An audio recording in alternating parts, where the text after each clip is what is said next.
York.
You know what it was? The mic wasn't muted. I updated my graphics driver, and when I do that, I lose the settings from my OBS of what it uses. Thank you for telling me. I would have been talking here for ages. So, can you hear me now? I should be unmuted. There's a bit of a delay on YouTube, so I'll give you guys a couple of seconds to confirm that I am unmuted. But as I was saying, so Skulls is on the 21st next week. A friend of mine is streaming it. So I'll probably be doing a little watch party with them for Skulls. And then afterwards, we will be splitting to play games. I think they're going to go play Space Marine 2 because I think there's drops. And I'll probably split off and go... well, depends, because I know a lot of the game companies are going to announce stuff during it. I know Mechanicus has been confirmed to be released for Skulls. So depending on what gets announced, depends on what I play afterwards. But I do know things for DLC 3, and I do know things for Dark Heresy. Can't share them yet, but obviously Owlcat has got some stuff. Though a lot of stuff I know is based on back-end stuff that I know, so I don't know how many people know how Steam works, but basically, if Owlcat were to delay DLC 3, it would trigger refunds, so they can't delay it beyond this quarter, so the latest they can do it is the last week of next month, so we will see the DLC before then. They literally, they can't delay it. They would have to release it in a broken state and fix it.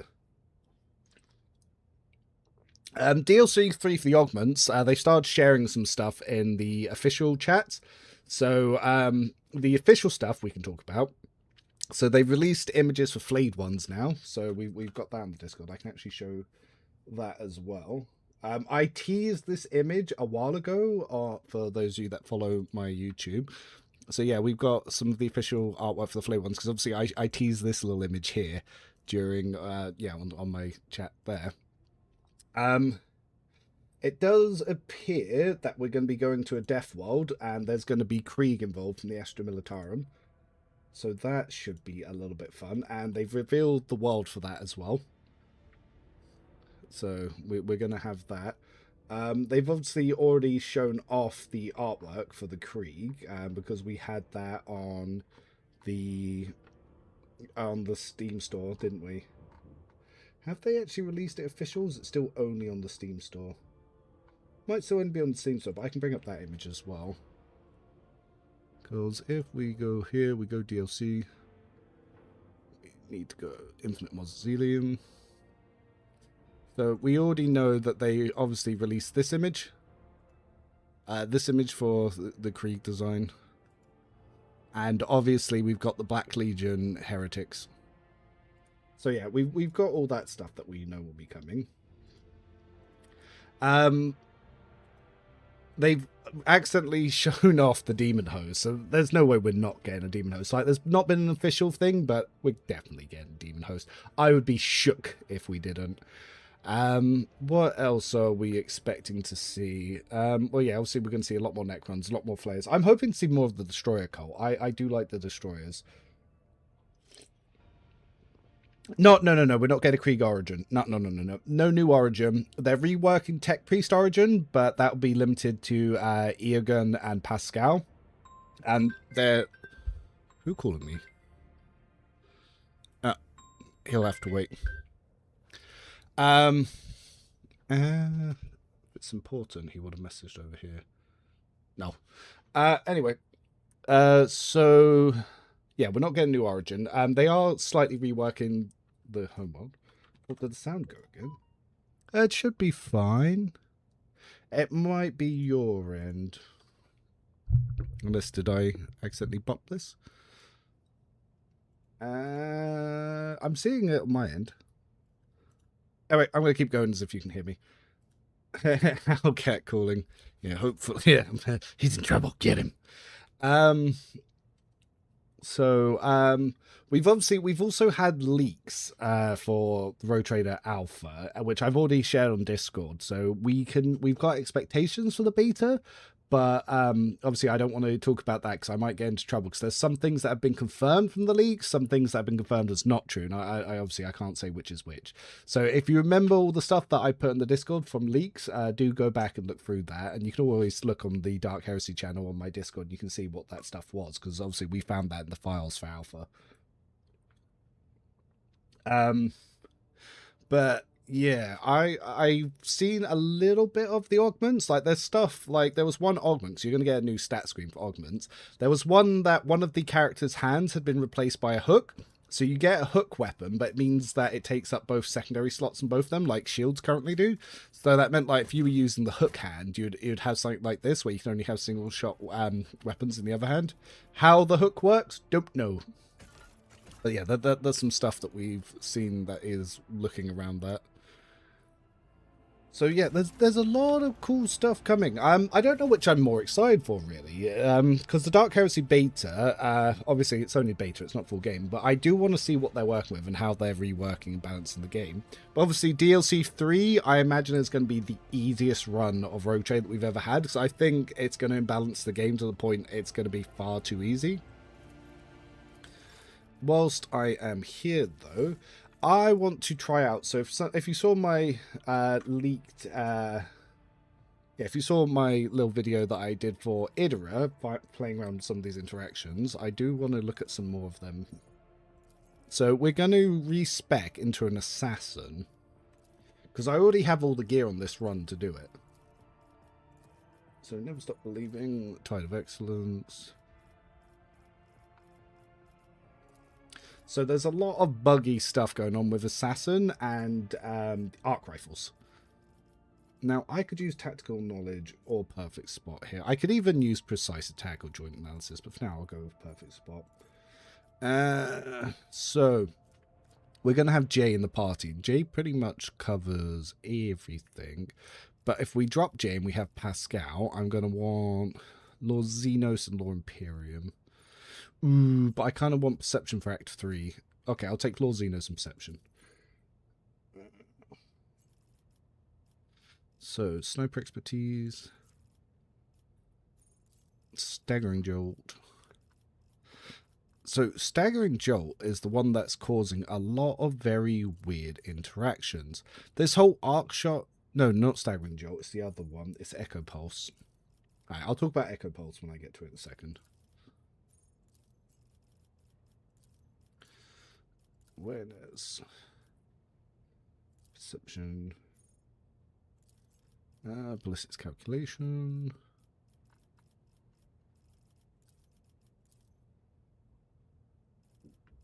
Awareness. Then tactical knowledge.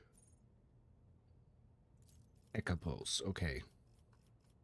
As I was just saying, so Echo Pulse is causing a lot of weird interactions. So at the start of its turn, the creature that suffers a number of Echo Pulse stacks shock damage within divided by 2 armor penetration.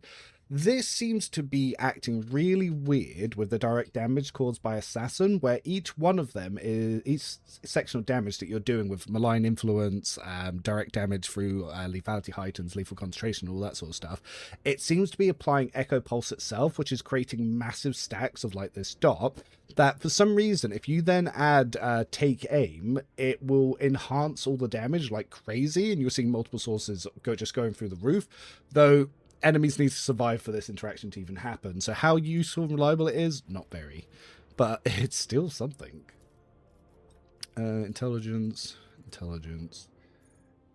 Residual charge. Also, all the sources of damage with Assassin is also proccing residual charge to increase your attack economy, which again is very, very weird.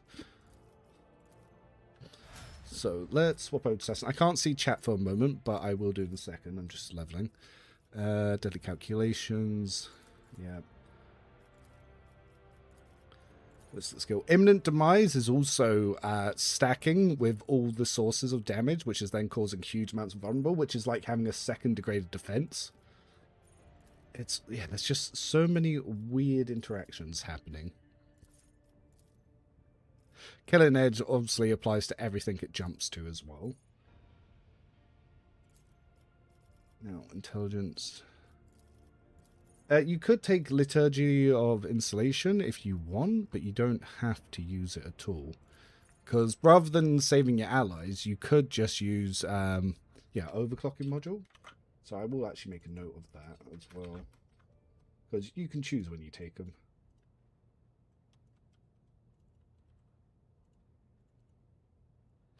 Same with you want to take your weapon combat or spare magazine first. So I'll update this in the sheet.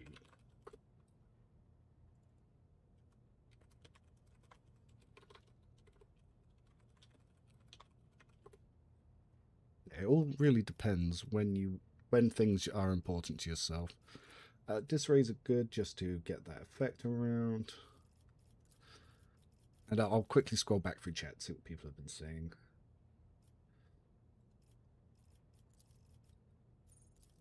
Dispatch. Spare magazine, because you're going to be increasing the amount that you reload, getting points for never stop shooting is worth. Perception. Or Xenos. Dance Macabre just because movement is good. Killing Plan because getting kills restores a stack. A little bit of extra damage as well, but restoring the stack is actually pretty good. Instead of create an opening, maybe I want perfect opening. Actually no, I'll leave that one there for now. More Xenos. Lone Killer. And Perception. Alright, cool. Let's bring chat back up. Where was we? So yeah, Yarrick Hook. Not Power Claw, maybe a hook, but a Power Claw would be pretty sweet. Will we get 1.6 with the DLC? DLC will be 1.6. Though if we get 1.7 that does cool things like rebalance stuff and difficulty, don't know. Because DLC 4 is scheduled for within 3 months of DLC 2. DLC 3, so it's not a long way to it. Can you give a quick how to solve Cabela's lack of MP problem? Cabela doesn't have a lack of MP. Cabela has infinite MP. What do you mean lack of MP? You just use Blood Rush. She has infinite MP. Like, what? You can use Skirmisher Boots as well. You can use Inertia Boots like you said, but like... she's got tons of MP. If going Arc Rifle, Chrome Lord, Operative, should I go Bounty Hunter or Assassin for second Archetype? So I'm building Assassin for Arc Rifle because there's a lot of bugged interactions, and that's what I want to show off. Assuming the new companion doesn't use arc rifles, this build shouldn't compete for gear.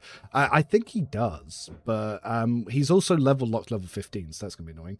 I'm 100% on board with arc rifle Pascal. It's not like he's doing good with plasma rifle. Yes, he is. What? No, Pascal is absolutely broken with plasma. You crazy. There is literally... He has one of the most game-breaking abilities in the game that only he can use for now, which is overcharge protocols. Every time Pascal uses a plasma or melter weapon, his damage with these weapons increases by 11% and stacks. Every time he shoots, kills, or reloads, that increases his damage. If you do an area attack and kill 4 people, that would be 11% for the area, and then it will add 44% for all those people you killed, so 55%. Then you reload, that's 66% damage increase just from one attack. It is insane how OP Overcharge Protocols is, and with buffs it only gets more OP. Like, Pascal is crazy strong. Does Death from Above count as melee air attack? Yes, it does. But no, Pascal is crazy strong. I don't know who told you he wasn't, but his only like super strong build is... Well, he could do this arc rifle build, though not as good. And we want the Promise pistols because they are also broken. Being burst only, they have very weird interactions. One, yep. So we want the fatigue one there, and then we want the direct damage one. So that direct damage is obviously what's going to cause a bunch of really weird effects as well. Road Train is such an incredible game. So impressed with Owlcat. Can't wait for the upcoming... Yes, I am very much looking forward to what they do with Dark Heresy, just to understand more about what they're doing with it. Whenever the enemy attempts to make an attack from tuned against the wearer, the enemy is pushed back one side. Yeah, that's fine. Do we have any bear boots for now?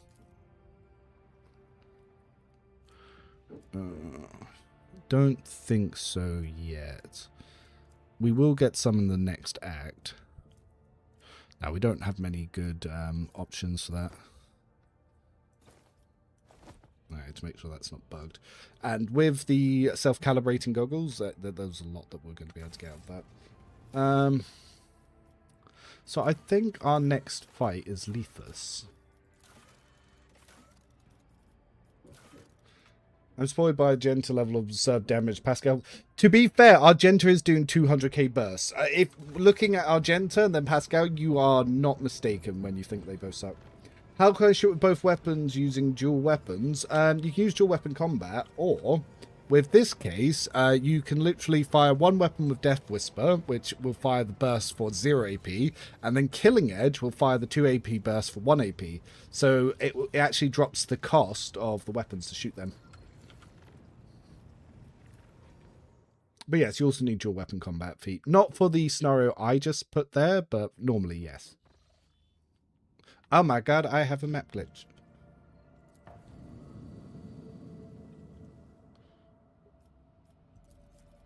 Okay, let's quickly go up here and scan here.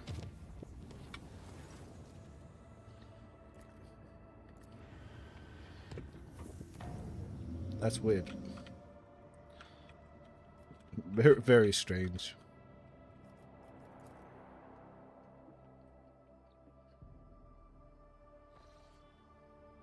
But the second shot will increase your AP cost. So if you do a burst fire of 1, the second burst fire will cost 3 AP. So you got to make sure you have enough AP. It's why the faux hammer area pistols are pretty good. Living snare. Okay, side mastiff.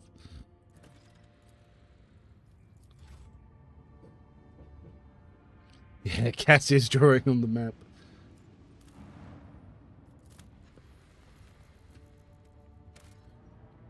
But yes, can't confirm, but the person I'm collabing with should be pretty fun to do if it goes through. We'll have to see.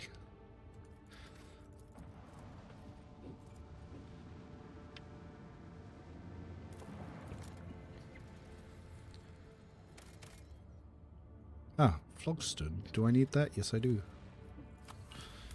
I've been struggling with Phlogiston. Don't really need anything else. I might as well take the adamantine.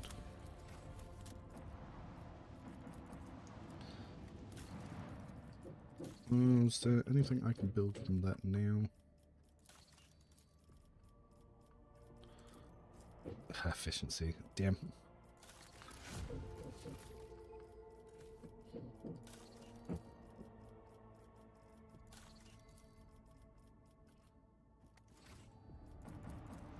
Another thing, I'm out of mobile extractors. Is there a way to get more? Yes, you can build more from there. So there is now a colony reward, which I have messed up and not built myself, on Kiva Gamma, where you can build more. It's giants. It gets replenishing ones.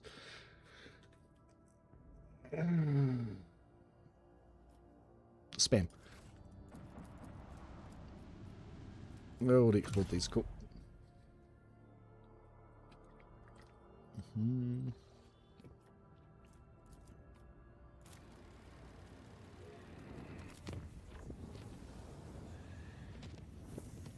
But DLC 4 is going to add a whole new area to the map, so that's going to be interesting. And we've already completed pretty much all of Space Combat Factory, although there's Enemies of Humanity there. That's an unregistered space combat.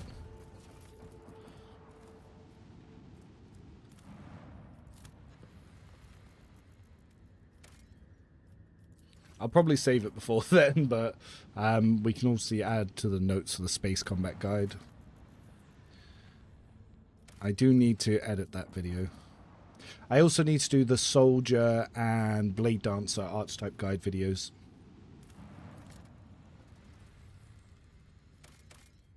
Xenotech.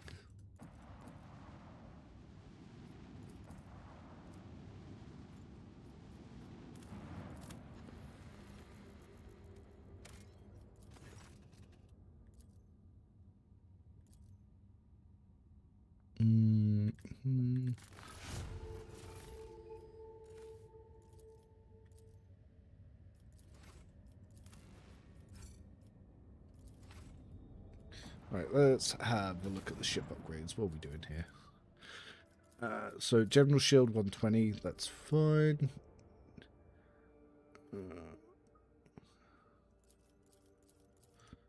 Don't have any better augers yet. That's the best armor we've got. We're still using flak. We are using the short range ones, though the longer range ones would probably be better for us.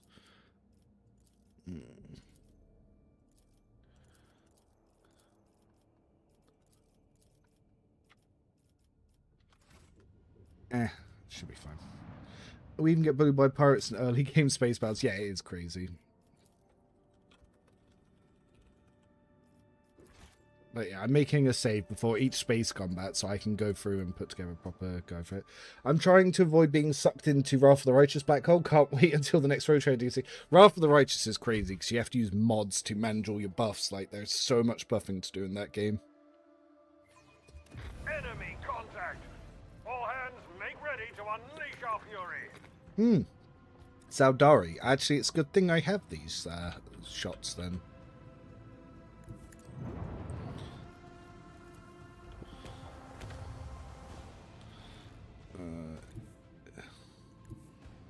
Helmsman, take us in. Launch batteries, volley. Coordinates set. I've accidentally hit into there, haven't I? Okay, actually, I could warp through to get further behind them.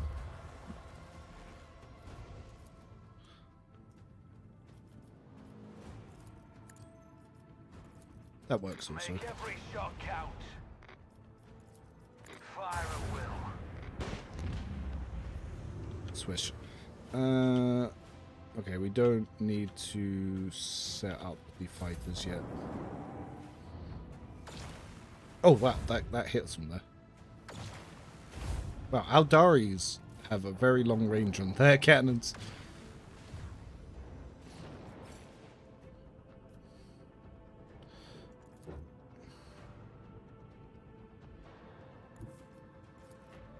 Launch batteries, volley. With the force of a supernova. Yeah, that should be enough for the fighters to finish.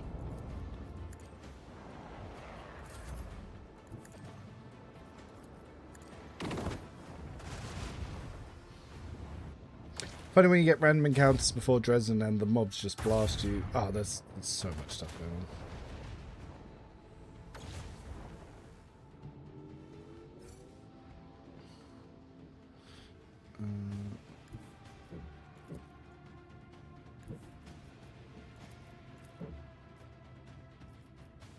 Go watch out for those. Fire at will. Engage the engines. I realised why I didn't take them out before. I'd set them to the wrong ones, and I didn't double fire. That was the whole point of why we had those.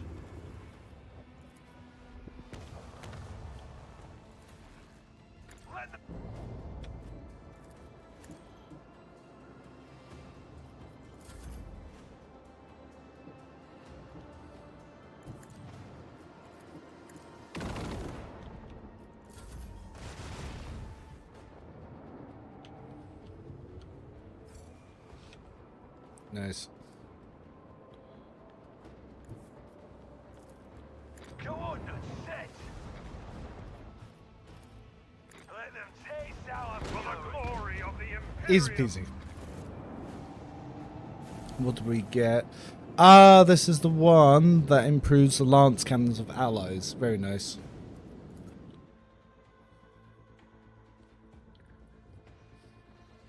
Like I said, they can't delay the DLC.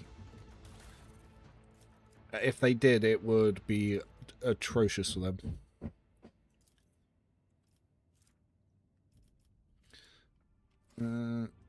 Cool. I forgot that's where you get the escort boost from.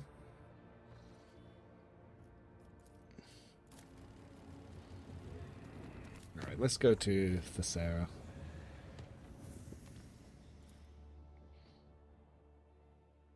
And then we can show off some of this arc rifle shenanigans.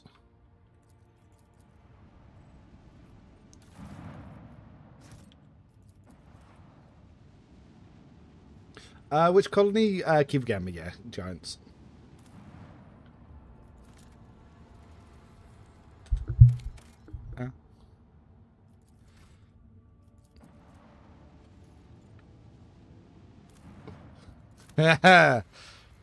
Brainman, that is a very interesting question, and I don't want to get in trouble, but I'm pretty confident I know exactly when that will be.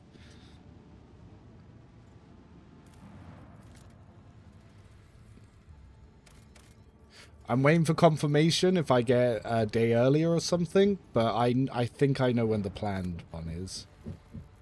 Yeah, it's because it should be the same as last time.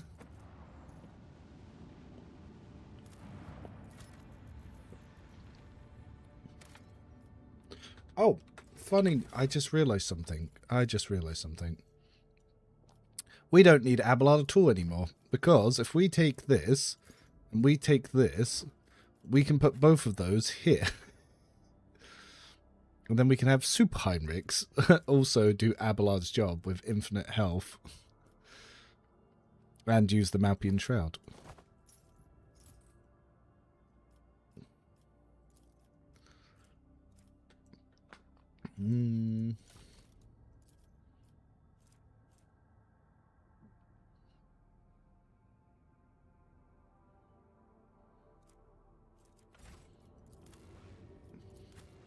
Alright, so let's think about our party here.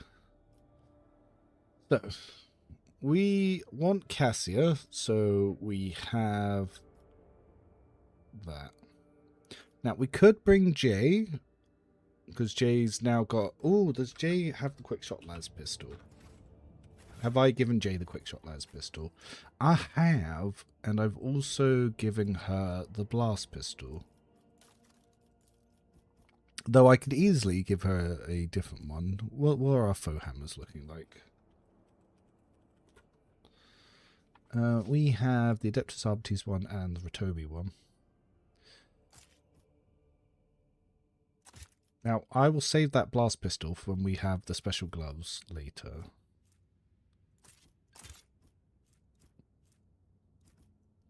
So yes, for now, this is fine. And yeah, look at her armor. So if we want, so we have to have Solomon.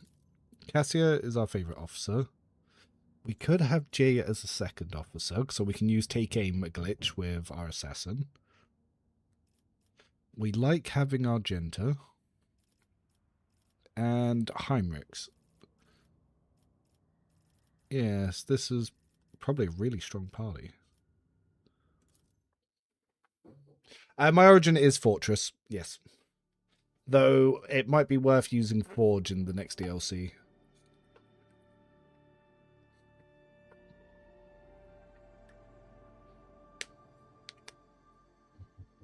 Hello, Hofstad, how are you doing?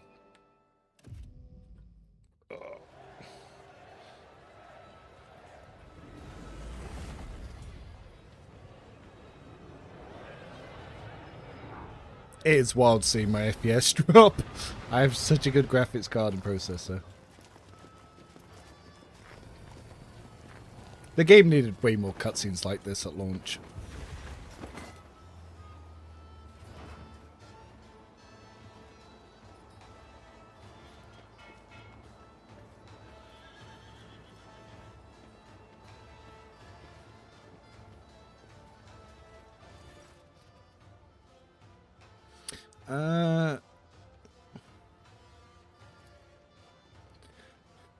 Yes, they've not been paying their taxes. This is a most grave concern.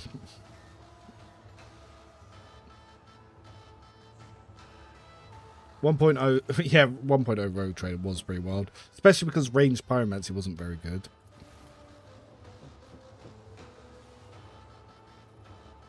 Yeah, the Monty Python feudal world. You're not wrong.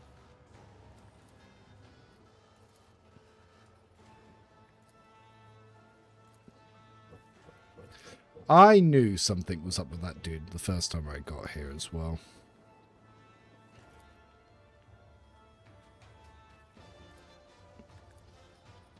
I love the more that I play with Heinrichs, the more I realize Heinrichs is actually the main character, and the story's just told from your perspective.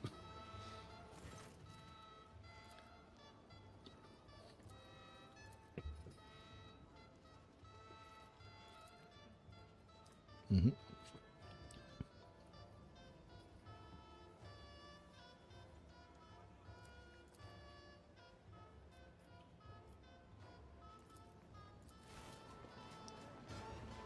Yeah, this whole section's really cool. Get bit. I do hope they have voice acting for the beta. That is one thing I'm hoping for Dark Heresy.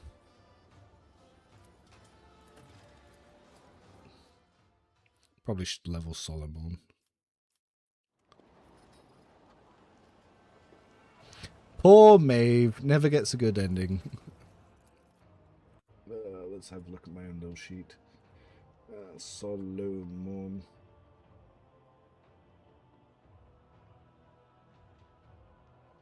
So, took perimeter defense, so want perception, coercion, and side by side.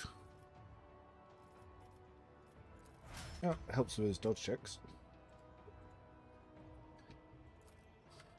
I wish Dogmatic and Heretical Convictions bonuses are as strong as Iconoclast. 3 Instant Heroic is just busted. It's not the strongest. The strongest is actually Dogmatic, because Dogmatic's ability to ignore enemy armor is just unmatched. Like, yes, it's good to get Instant Heroic, but there are so many other ways to do it. Like, so many other ways to do it.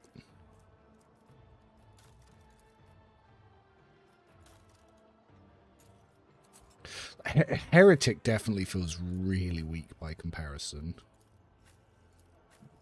Later, let's have a look at your protocols, because we did pick up a new one.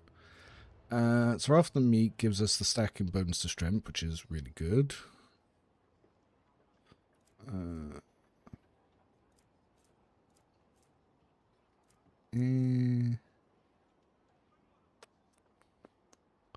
Don't think these ones are as good.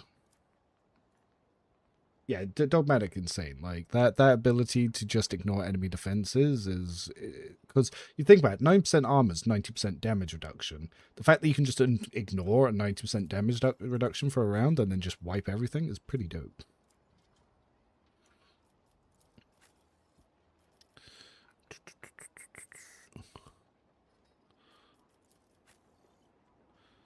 Yeah, now that I realise that you can just use Invigorate Resolve with Malpian Shroud, and I for some reason thought this item was Iconoclast locked. It is not.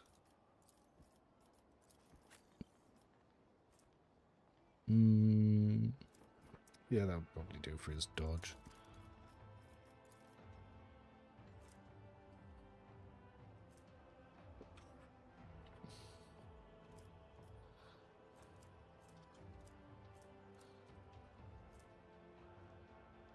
Yep. Welcome to the Plasma Build Operative. Trying out Operative Build since you like the class so much. Well, we know the next DLC is actually giving a minor Operative buff where exploits apply in extra turns, but we found some bugs with arc rifles and the Promise pistols, so I wanted to show that off a little bit in today's stream. I always have a backup plan. Which means I need to go get into combat. So I'm just going to quickly nip around here, just picking up stuff. Done. Oh yeah, let's have a look at Jay's checks here. Yeah, they're pretty good. Pretty good.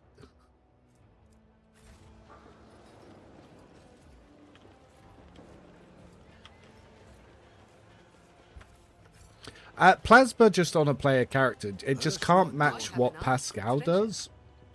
Because Pascal's unique ability to stack damage, it's just insane. On that note, oh, I didn't bring Pascal. I was about to give him a bear plasma rifle.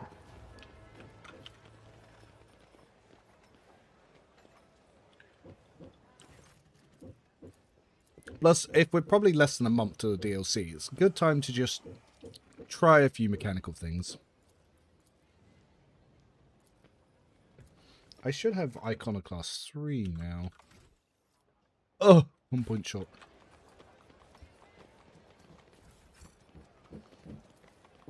I always keep my options open. Yeah, Pascal's plasma good. Yeah, it was because he gets 10% every time he does anything. Shoot, reload, kill, they all just stack damage for him.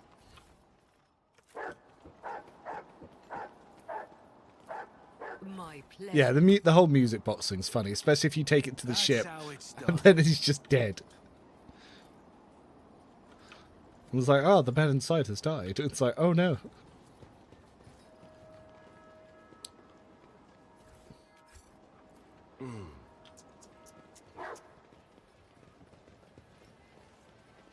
Right. Abelard is my athletics check. Keep your wits about you. Heinrichs is not built for athletics checks. I'm going to need to lose someone. I guess Argenta's the one who's not adding any checks here. We have to lose Argenta, but who will be OP?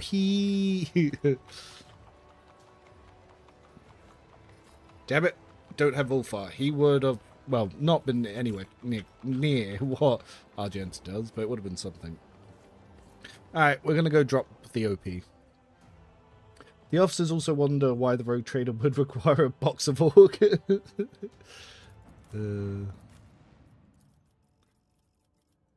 Fine, you're back on the team, Abelard.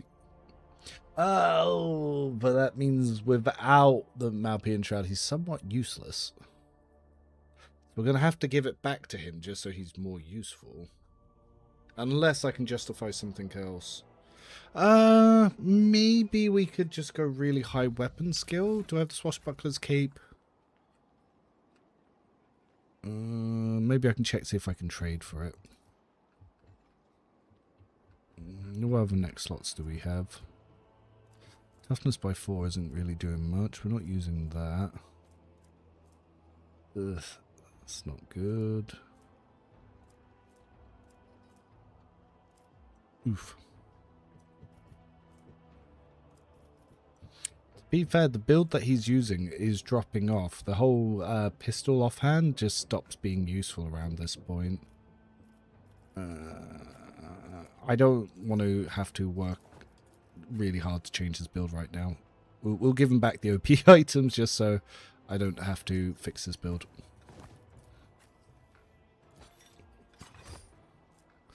It's fine, Abelard. You can be carried by items and everyone can pretend it's you that's strong, not the Malpian Shroud. Always keep your eye on the prize.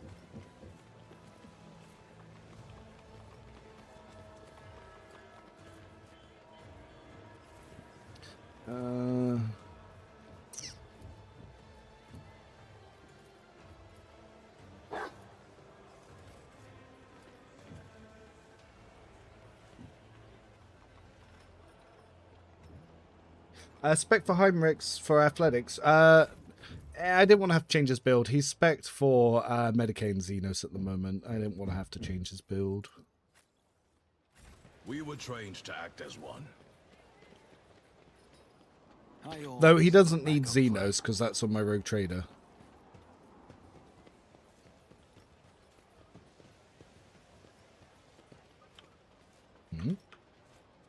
Why have I not even got the option for the check there? Who thought that was a good idea? Me.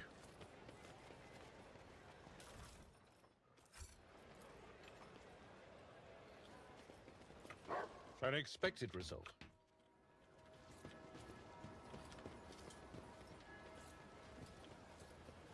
Xenos and Rogue Trader. Yes, so he's an operative, so he's got Xenos awareness. Awareness for Act 3. Jay just covers everything, really, though. Jay Xenos is probably higher. Oh, actually, no, his is higher. Let us not dawdle. He is a crime lord, like... criminal activities are part of the Xenos trade, after all. And he is an iconoclast. Of course he'd know filthy heresies. Captivated by the chronicles of the feudal world Urban II. Knights clad in shining armor riding their fine steeds. I am looking forward to see if they sneak in any new cutscenes in the DLC as well.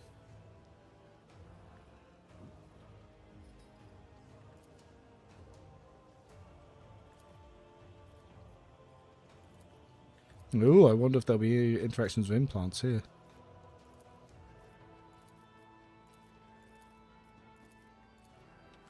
We get some fellowship boost because of that. Plus 20 for this world is pretty good. Is there money to be made? And done. One and it's done. Yeah, these armors barely do anything. Though, whenever it blocks an attack, yeah, blocks though.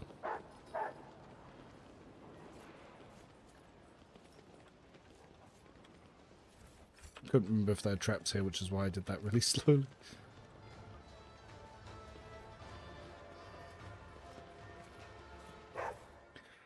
I won't play this game a second time until all DLCs are out. I'm tired of whiplashing buffs and nerfs. Well, I wouldn't say whiplashing buffs and nerf. Like, they very much had...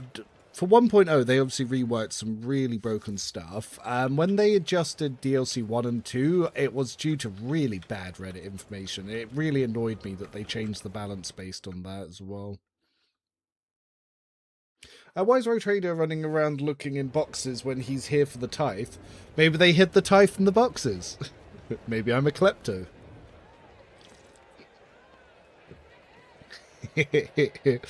I did always find that weird that you just run around looking for junk.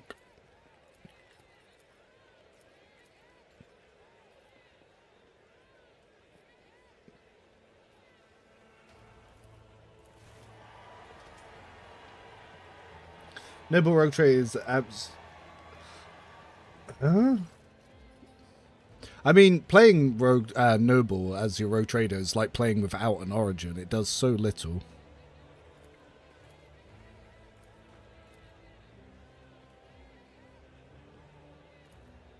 Cool, we got the Iconoclast points we needed.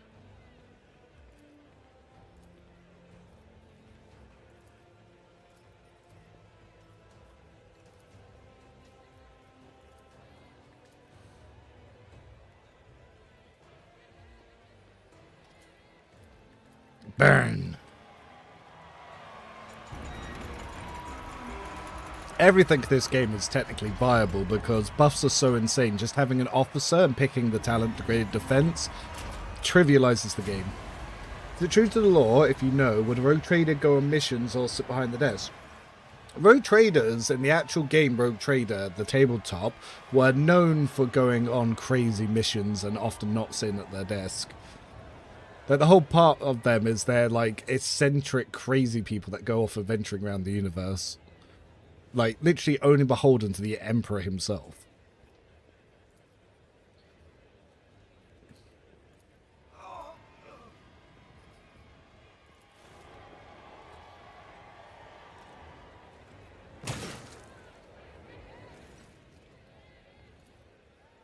Yeah, shot bluff.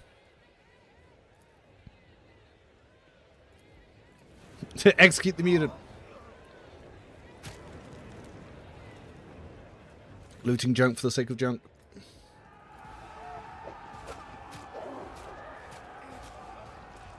Alright, so let's show off some fun bullshittery, shall we?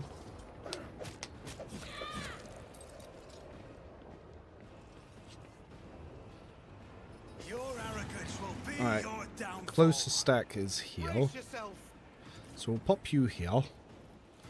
Pop her here. J, you can go there. Heinrichs. Actually, J back here. There. Perfect. So, first that we're going to do is increase critical hit chance. If you insist, Lord Captain. Overwhelming stratagem. And let's group these guys up even more. I'm not accustomed to being ordered around.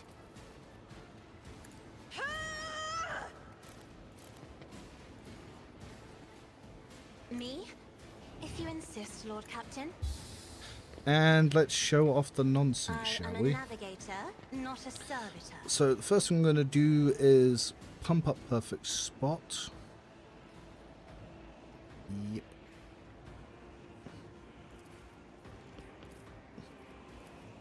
So for... Ooh, we could even do that. So first of all, for no AP, let's... So, bunch of things just happened there. So, yeah, some basic shock damage going off. But now that we've stuck up some stacks with that, we're going to hit Surefire Plan. Not me. And then we're going to hit Kill It. We also seem to refund our Death Whisper, so we got another one of those. But we're going to smack out a Killing Edge. So everything just got nuked. And we even have another attack. I'll make it happen. All fall before my might. Yep. It's as good as done. We could try to get them if we had line of sight. But we don't at the moment. You should feel honored to witness this. Now, I'll make all it those stacks are on this guy. So some fun things will happen if before his turn, we can get a turn with Jay.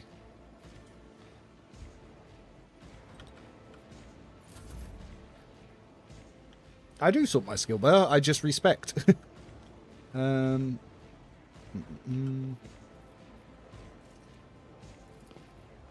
upgrade their cover efficiency.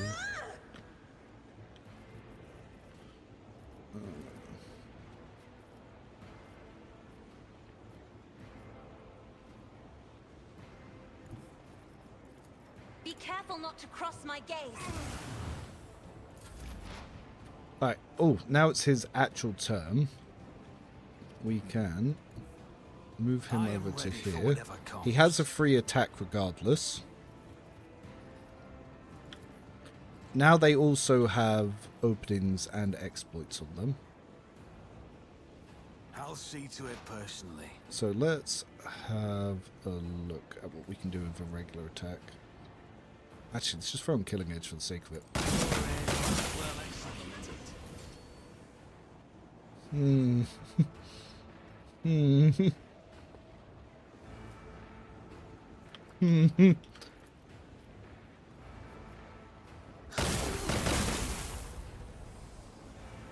Some shenanigans going on. He still has more attack. On it. I can't see this chap yet. It's as good as done.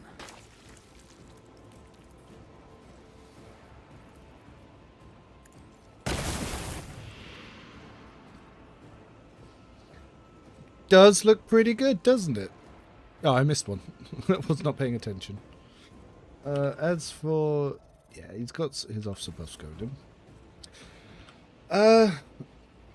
But yeah, Assassin with Arc Rifle, with certain talents, seems to be having some really weird effects. And this is before I've got Malign Influence to the Death Whisper stuff. Once you have that, it does way more. So yeah, we got Tide of Excellence coming in there. The Arc Rifle extra damage, stabilize braces. We got a lot of stacks from Vulnerable, Alpha's Arc Rifle and Analyze Enemies, all that popping in. This is the weaker end of it. There's also more that we can do with these pistols. It's going to let us take a free burst here. I'll see. So that'll preset up some stuff that we can then abuse later with some other bits.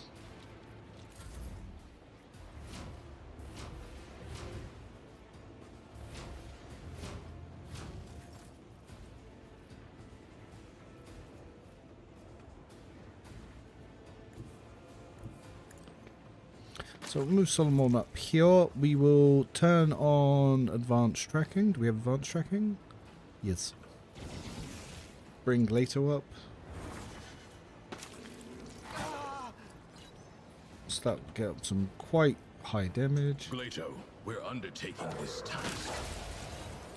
Fair. Pet doing pet things.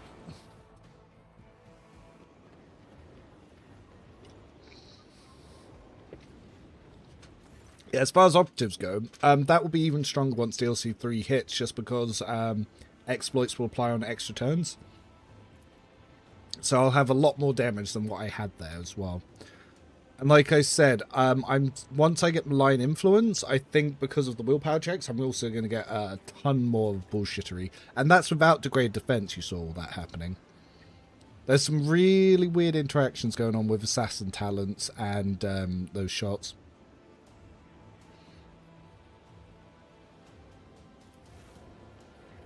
Smack.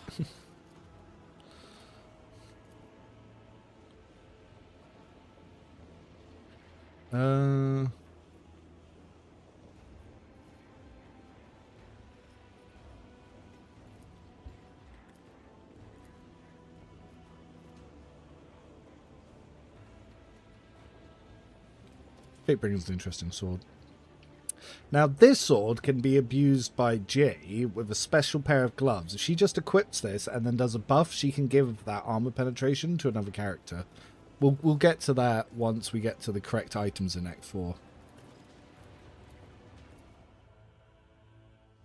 Yeah, shield up against thin air. There was nothing left. Like, everything got deleted. A job for me.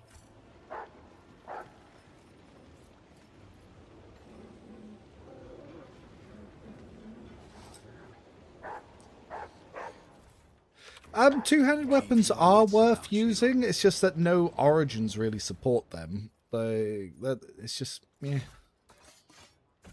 I keep one for being Klepto.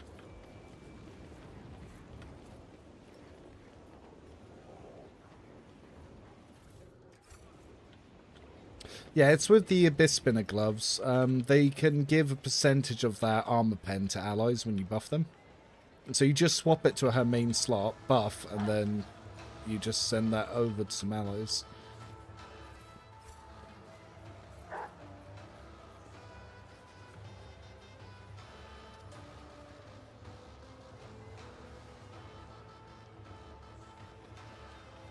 Was there something I was meant to do up here first? Always keep your eye on the price.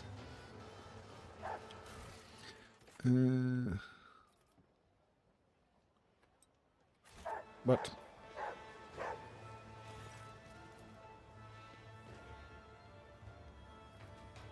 Oh, I don't think I have enough of these skills. Oh.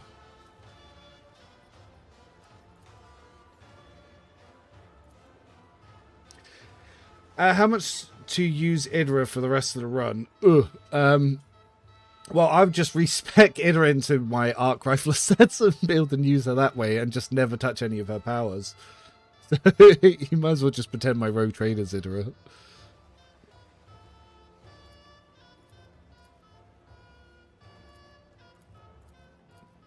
But maybe we'll play around with her with DLC 3 because maybe they had something fun.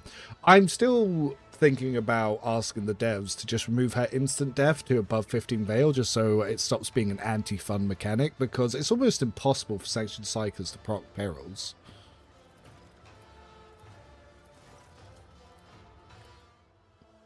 Do you think we'll get a demon host as a companion Dark Heresy? Absolutely. I'm convinced. Like, the fact that the way they presented the whole demon hosting is, oh, this is a tool of the Inquisition. It's like, that's definitely a mid-game, if not late-game companion. Like,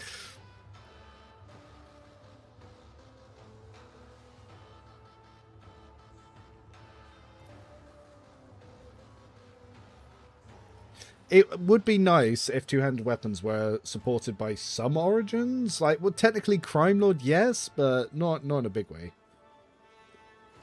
They're going to have to nerf Priest. Priest is way too strong.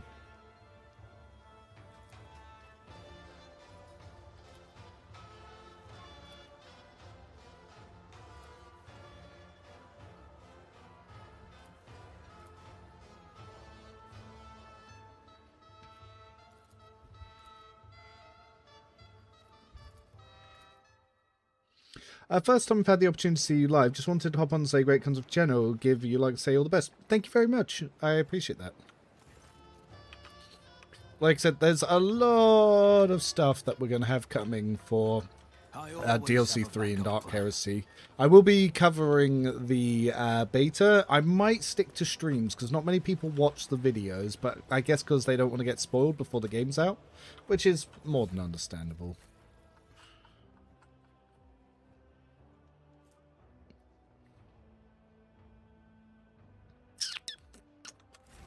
Biggest argument against priests is that you already have an OP priest in your party, but they stack. You use both. They stack. I always get the job done.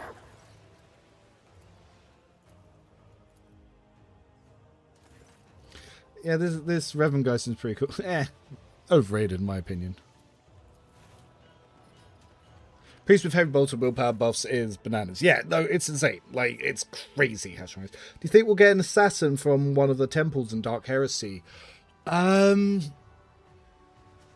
think I know what the next companions are going to be, but I've had some official comms, so if you'd asked me 2 days ago, I would tell you exactly what I thought. Now I'm not really allowed to because I kind of know. But I think all 3 leaks were accurate based on what I thought they were. Yeah. So if you remember the last time I was talking about leaked companions, I am pretty sure they're all accurate. Not 100%, but pretty sure.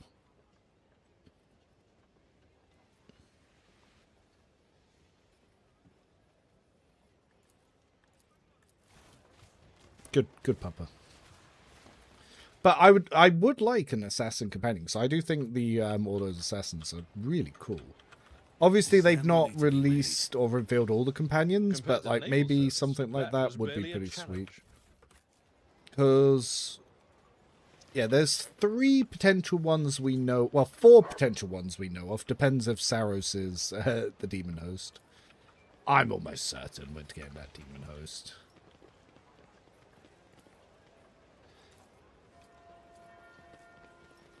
Huh? Oh, did I fail the check? No, it said succeeded. What the fuck? Strange. Maybe I missed the...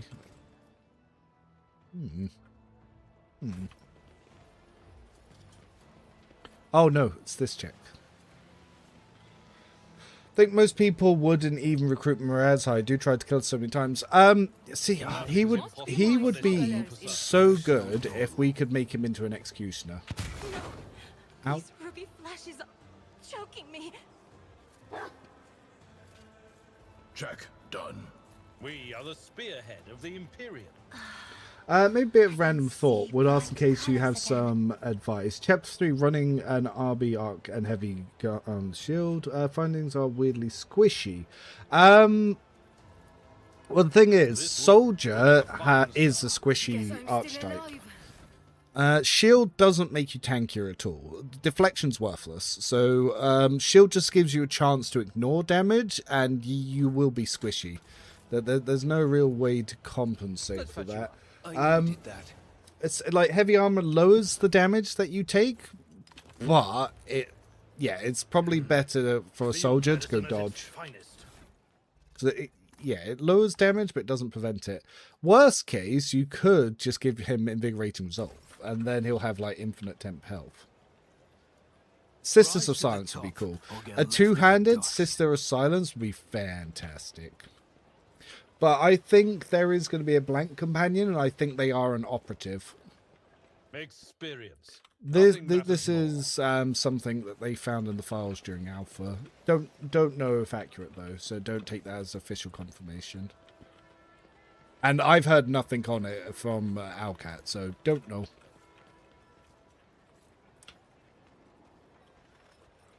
Oh yeah, I was meant to be doing the stupid branding game, wasn't I?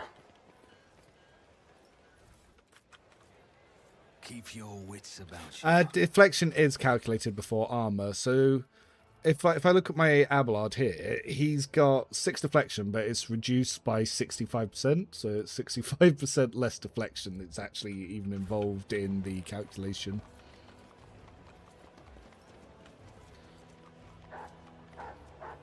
We don't get an Adeptus Mechanicus origin Rogue Trader, we get Dark Heresy. No, but I'm pretty sure there's a Tech Priest companion. Or at least they were considering it.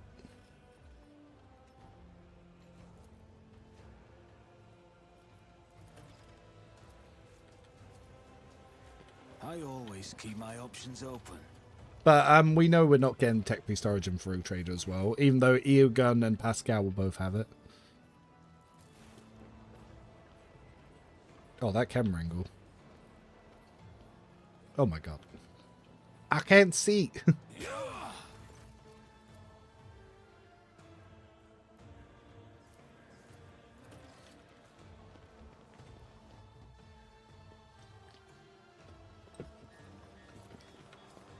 Is there money to be made? It will be interesting to see if what origins that we have access to. We know it's probably going to be Psych. Imperial Noble was one, but that was the only one we saw in Alpha. What a peculiar thing. Assignment completed. Well, Tech Adept, maybe. Obviously, Tech Priest probably not, because you give up all titles to become a Tech Priest. When I do a dual pistol build in Rogue Trader, I always put the gloves that allow you to parry based on your ballistic skills instead of a weapon skill. Yeah, that's pretty good. I think that's on my J. Yeah, it's on J. Always keep your eye on the price. Yeah, you don't need that for your Arbiters, because Arbiters can do that anyway. Oh, level. What do I take at level 34 on this build? Ooh, I did say disorienting plan, but maybe I want something else. Killing plan, or do I want familiar kickback?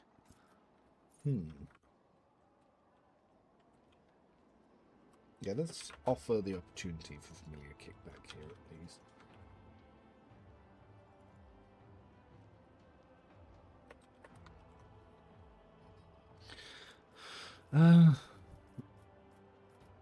Yeah, because it does help build up the Fortress World stuff more, doesn't it? So Abelard on the pistol build. Strength and power arm efficiency, so he's ready for the next act.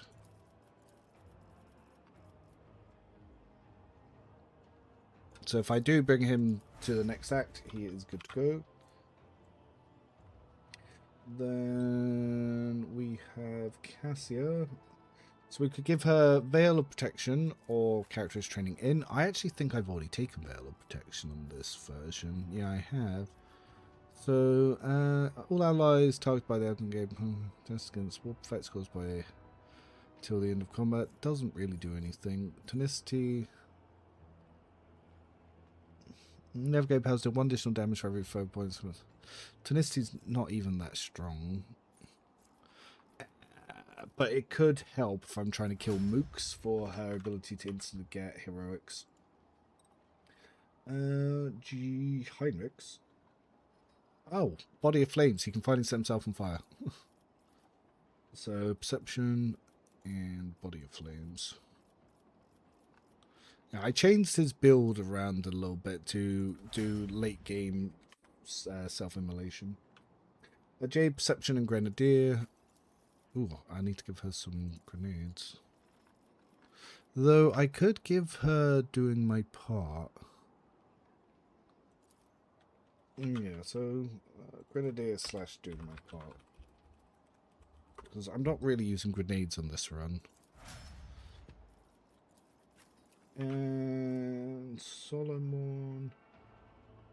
Mob Justice. Pretty good. Alright.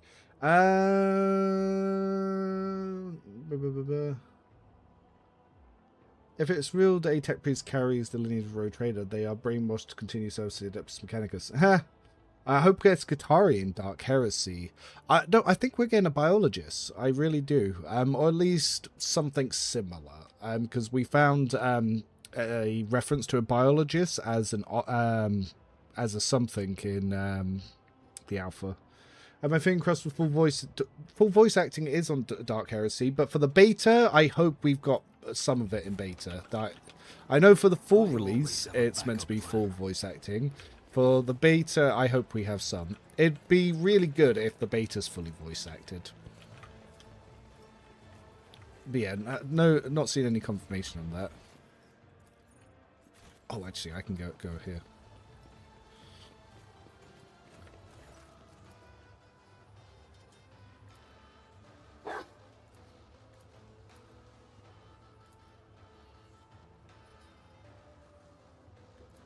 Yeah, get branded. Ah, Mr. Wiggles! Thank you for resubscribing. How are you doing? We are trying out the Arc Assassin build and all its glitchy glory. And also the dual pistol glitchy glory.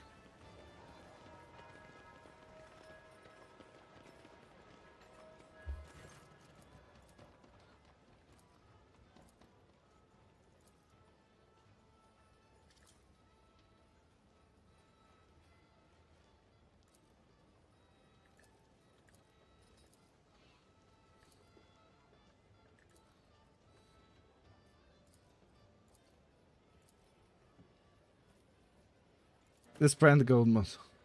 Let us not dawdle.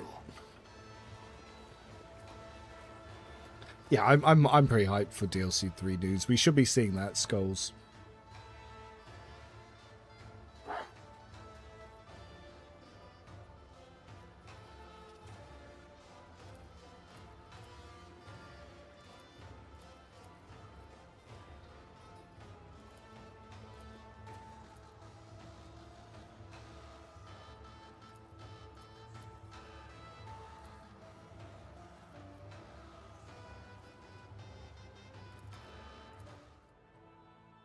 DLC should be the standard for Owlcat game. Great writing and content. See, DLC 2 actually, because of its Act 4 is a bit weaker, is a lot of people complained about it.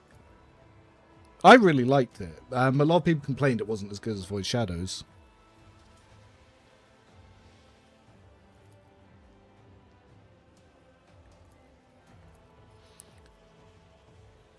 Yeah, let's let her go.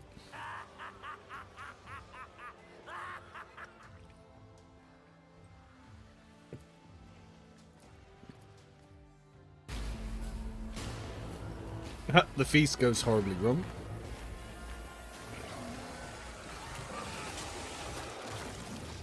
I've been branded.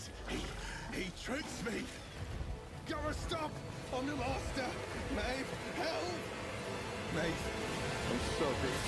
When late game voice acting like that happens, it's always so confusing. It's like, wait, what? What's going on? Your demise is already calculated.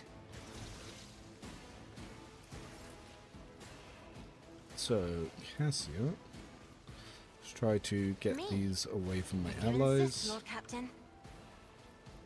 And we can try a different trick. I'm not accustomed to being ordered around. So we are going to set some overbid. Isn't this a job for the serfs? Because we did one trick. Now we're going to try a different trick. If I may, I have read tomes So we of looked at the military arc rifle tactics. stuff. However, now we're going to swap over to this.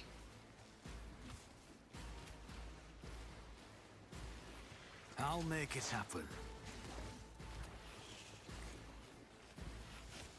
On it. So we're going to use our first pistol Who if not? Give us a taste of to what's set up to some come. stuff. And then we're going to Killing Edge with I'll the make second. it happen. Best defense is a good offense. Which at this point, not as much damage as it could have been. Probably should have stuck with the arc rifle stuff. But when we have more of the things coming in here, because that's still pretty good damage. But once you get the rate of fire gear, it's going to do way more. But like the extra bonus 78% damage here. What was the effective armor? They actually have quite high armor.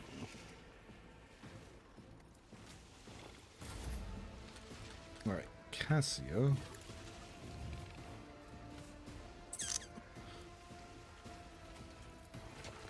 Isn't this a job for the serfs?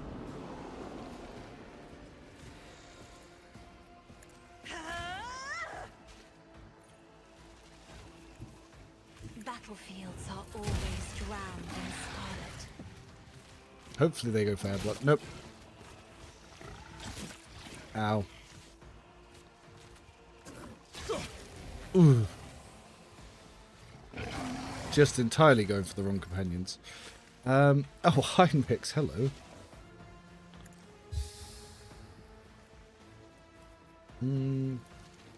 But of course, Hippie Lord buff. Captain. Let's see to it.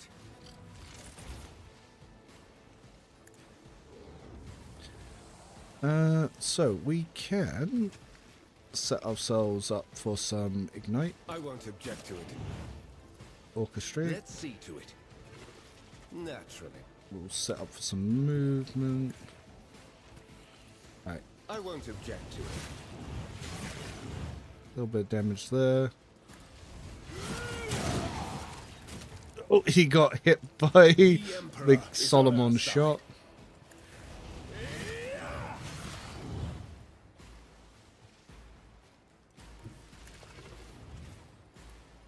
Let's see to it.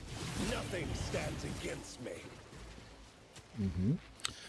We do have Scorcher as well.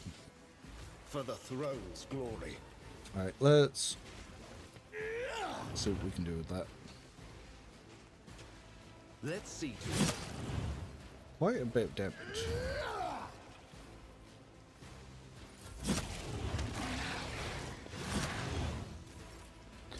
Alright, this time, Solomon, if you could please not shoot your allies, that'd be pretty good. One of us would be enough. Let's test our skills, Glato. Alright, so Glato attacking these guys sets Glato, up the we're Vigilant undertaking this boost. task. So we could shoot with Crescendo, and because we hit 2, we'll refund our Understood. attack. The orders could arbitrator judges. And then, because we got that attack refund, we can actually go back to the higher damaging one.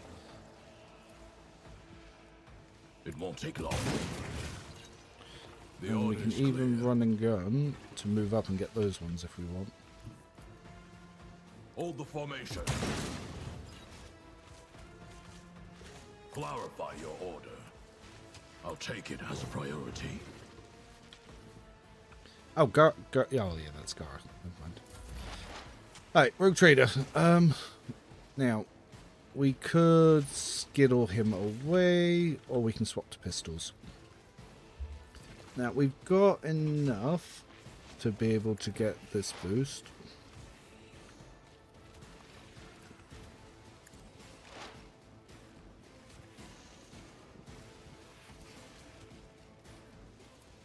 It's as good as consider this a taste of what's to So we come. can set up some of that. I'll see to it personally. Aim for the opening. Then let's killing edge some damage here. On it. You never stood a chance. Yep. We got some really big damage that came in because of that as well. And if we want to try and get away, that might provoke an attack of opportunity. We could Scorch her to be able to make another attack, though. And we can offhand Killing Edge this one. Which, deleted. So yeah, the Special Assassin pistols, because they're burst fire only, every hit of Killing Edge applies to every shot. So we can use, obviously, all the shots of Promise of Freedom from Death Whisper to set up the stacks of fatigue, which will then give us the chance to get the additional damage from here. So that means that all of our little attacks will apply, and it will set up a crap ton of things as well. And like each shot's coming in to do that damage here, so we get quite a lot of buffs coming through. What is even going on with that interaction? For 1 AP, Killing Edge does the full burst. And so I can use the same with the Arc Rifle, and the Arc Rifle, for some reason, applies in the AoE loads of effects with the direct damage. It's the main bits of damage that are being caused is going to be imminent demise, given the vulnerable effect, which basically works like degraded defense. For each stack of vulnerable, we do 13% more damage. So as long as you're doing, every direct damage, you're building stuff up, and you can get direct damage coming in from stuff. Where is it? Data calculations. Yeah, for every 10 damage we do, we get +1 direct damage, and then that procs other stuff. And also, when we get more, we can get lethality heightens, and it just starts building up everything. Abelard.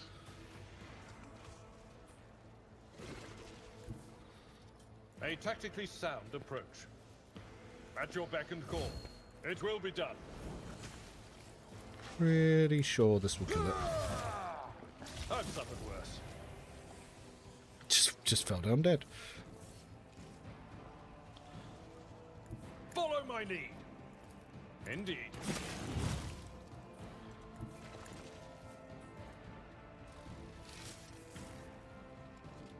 I will do my duty. Target well struck. Just a minor setback. More bully. Living on the edge. So, there's also a very weird interaction that also happens when you use Take Aim. But for that to do the interaction, I need to have some of the Arc Rifle stacks on him, which I don't at the moment. Don't get too cocky. You've got a problem? I've got a prize. I'll put my psychic abilities to use.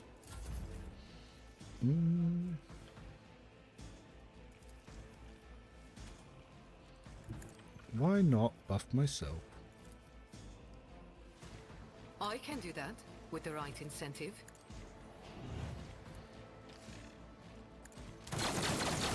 Oh, she just missed everything. Kasha. But he died attacking her. So, GG. Abelard's got that Chuck Norris kick. Oh, yeah. We are not getting a new archetype in the next DLC. We already know we know. No origin, no archetype.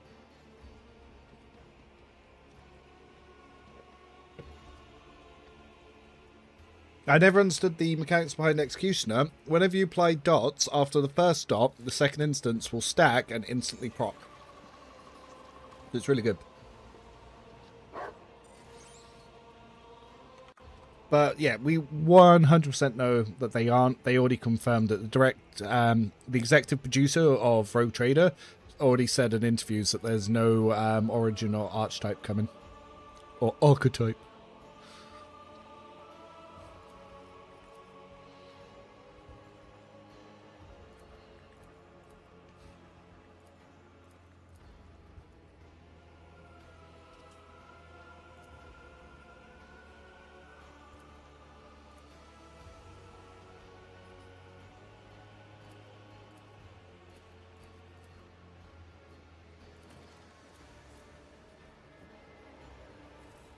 Of course, we had to loot this first.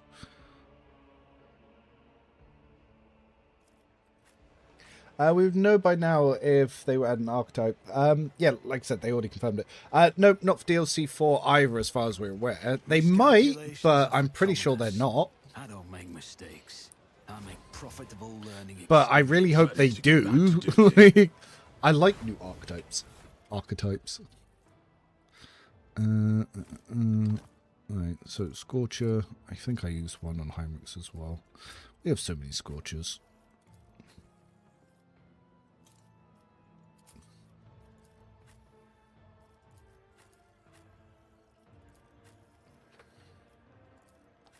Also, Alpha's Arc Rifle, the damage that increase, it counts pets as well. Is there money to be made? Maeve. Takes to the castle.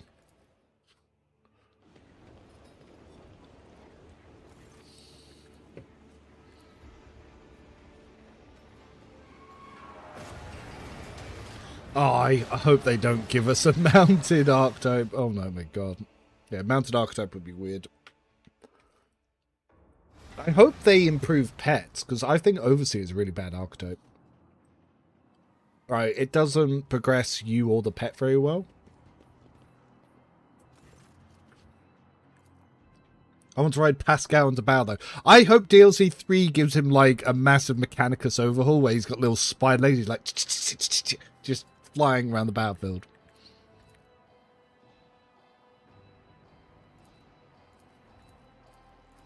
Oh no, the real one.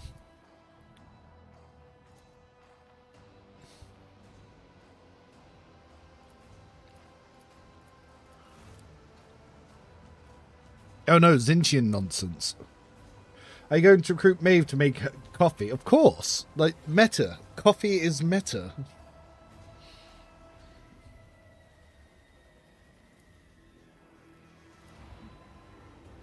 Suggest me as the dog the least useful pet. No, Eagle's the least useful pet. Eagle's really crap. The dog you can buff, and the dog can do a lot of damage through the buffs, and if you go the heretic path, the dog does double damage. Skulls is okay for, like, transmitting your buffs, but Cyber Raven's absolutely the best, because AoE Psycho buffs and transmitting the powers with Pain Bond is really OP. But, no, it's definitely the Eagle. The Eagle is by far the worst. It does no damage whatsoever on higher difficulties, and there's no way to upgrade the weapons because the weapons are locked. You just get a higher percentage. But Dog is by far the most useful one. I've got the Dog to do up to 10k damage in a single attack. And the fact that it attacks every time you attack, it can really up your damage economy if you're doing multiple attacks on a single target.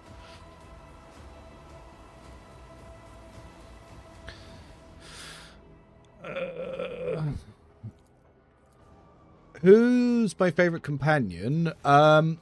It was originally Pascal. I really like Ulfa, but it's the more I replay the game, it's definitely Heinrichs, because Heinrichs is just the main character. Like, he kidnaps your retinue and friends you torture.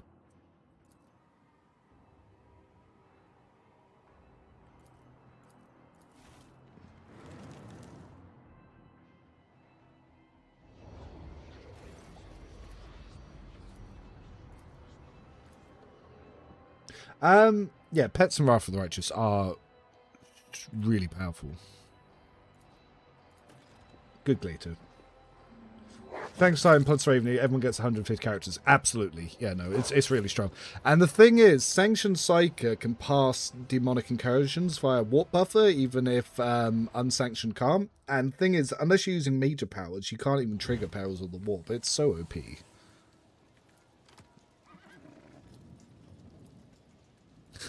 Just failing checks left and right.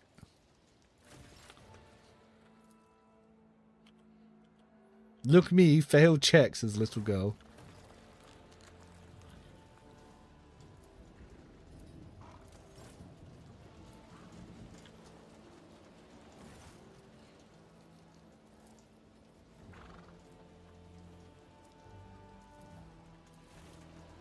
That horse eats corpse parts. Oh yeah, Executioner Heinrichs is crazy strong. What difficulty were you playing? Because the Eagle is hot trash. It's so weak. And it has no scaling. Play on unfair. Don't know why.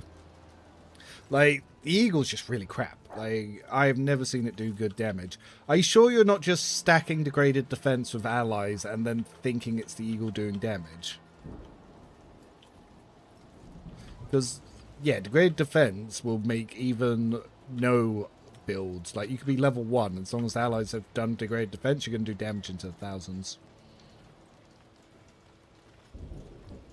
Because, like, if I bring up the dog here, let me... I've got some screenshots laying ready.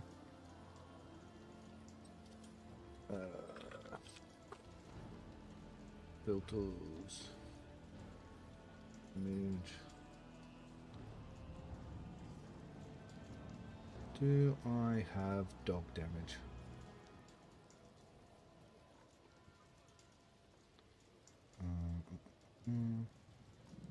Swear I did a video on it.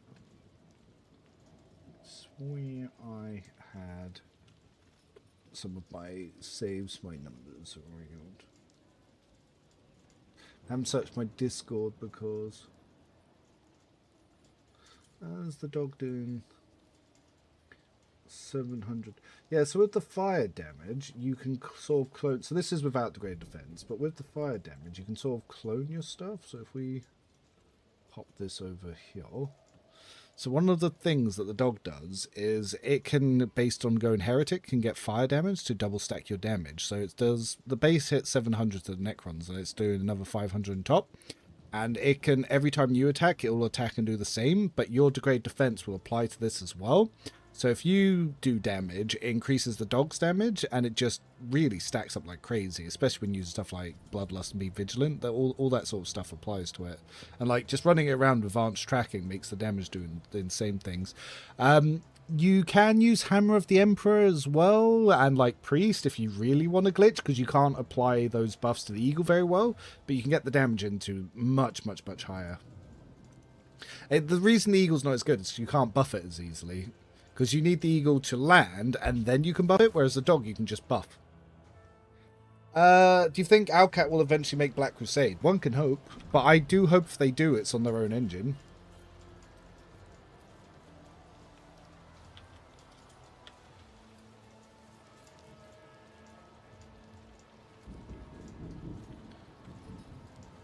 Yeah. Never been able to make Eagle amount to anything much either. Yeah, because the way you do it is there's a thing called targeted harassment. Every time you attack, the Eagle attacks. So what you do is you put degraded defense on your Operative, you shoot, the Eagle attacks, and it gains your degraded defense. And if you have a way to do a multitude of attacks, then you can get like a lot of follow-up damage from the Eagle. But the dog you can just do way more because it does it by default. Solomon is kind of hot trash. The best dog is actually on Warrior. Warrior Cybermastiff is really strong because they can stack 2 versions of Malpain Shroud. The unique Warrior dog ability is really strong. It's called Pack Hunting. That's what makes dog really good. If you do it on Soldier, it is pretty weak.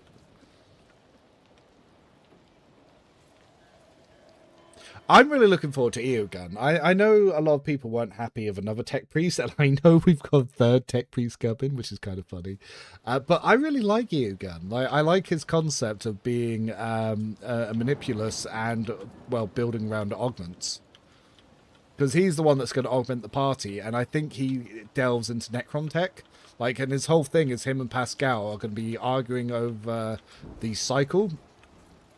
Because obviously, if you go the Armnet route, Armnet wants to let the cycle be discontinued, which means to use tech heresy. But obviously, if you go against that, then obviously Pascal is against tech heresy. So they should have some really interesting options, especially when Armnet was trying to kill tech priests like Eogun.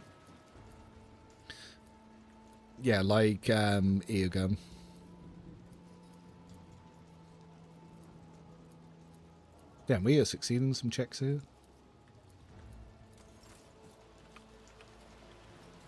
Right, let's go do this encounter. I don't know if you'll break the game. As long as you give him Glato back, that'll be fine. But yeah, it breaks part of quest flows with Solomon if he loses Glato. Oh, where the hell am I going? There.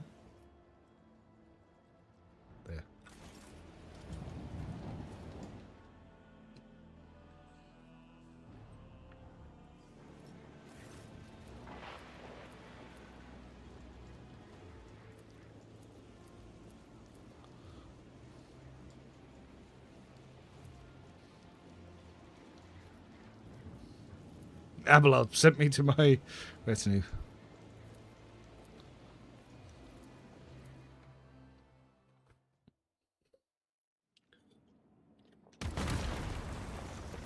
I didn't say anything about DLC 4.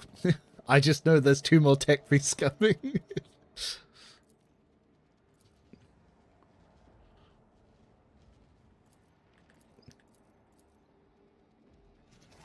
If it was another tech priest, the thing is, it very well could be a tech piece for DLC 4. Because DLC 4, we're going to get Arnonat's ship from the Processional of the Damned. Because the game already tells you that Arnonat hid his ship in the Processional of the Damned. So that means that part of the story for DLC 4 is going to be around Arnonat's ship. So if we find another part of Pascal there and they join our retinue, so both DLCs and a tech priest, that would be so funny. Like, so you get Operative Tech Priest, now we give you Officer Tech Priest, and now Warrior Tech Priest.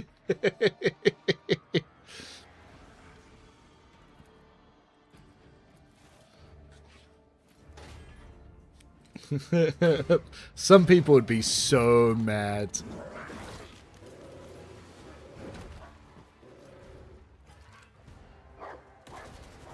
Funny enough, the way you fix Solomon's build is to give him rapid fire like this cutscene. The cutscene was hinting at how to improve him.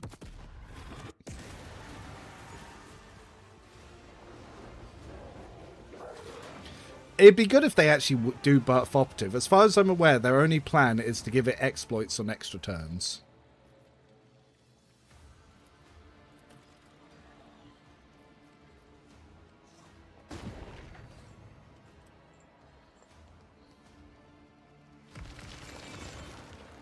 Alright, we should be able to do a lot of damage to these guys. Make an example out of you. Give me strength.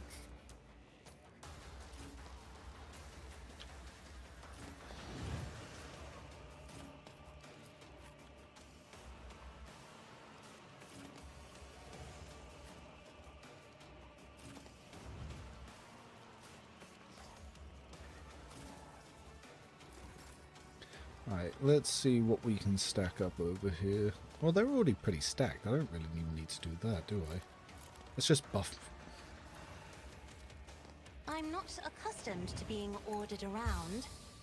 I am a navigator, not a servitor. If I may? So if we hit this one, that should spread our buff.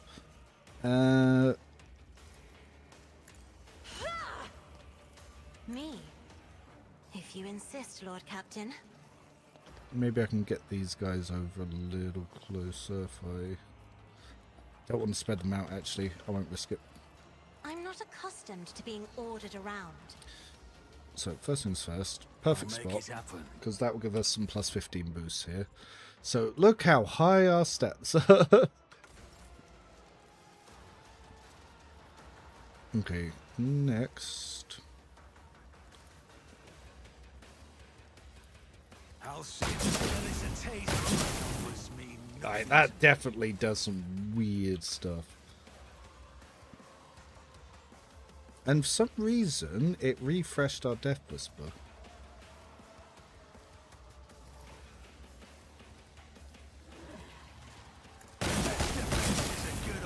And it even caught these ones.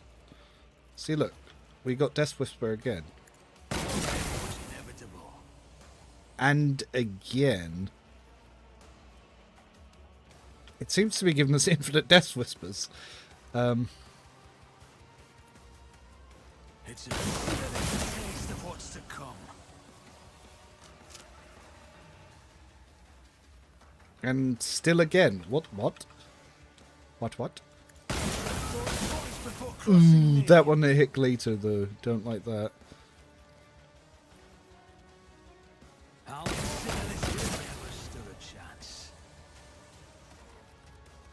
Something wrong here. I kind of wish I didn't put J there, so now I can't do that.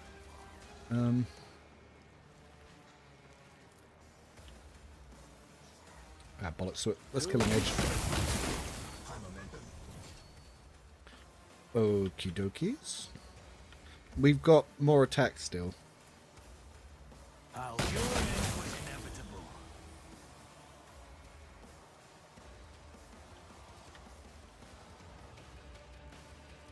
Right, we ran out of ammo. It's the only thing that's stopping us right now.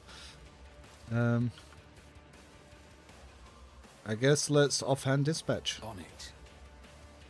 We broke it! We broke the game! Here's my perfect moment.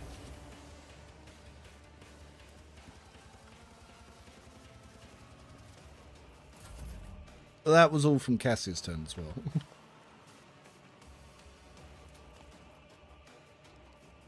Isn't this a job? Try to die with grace, at least.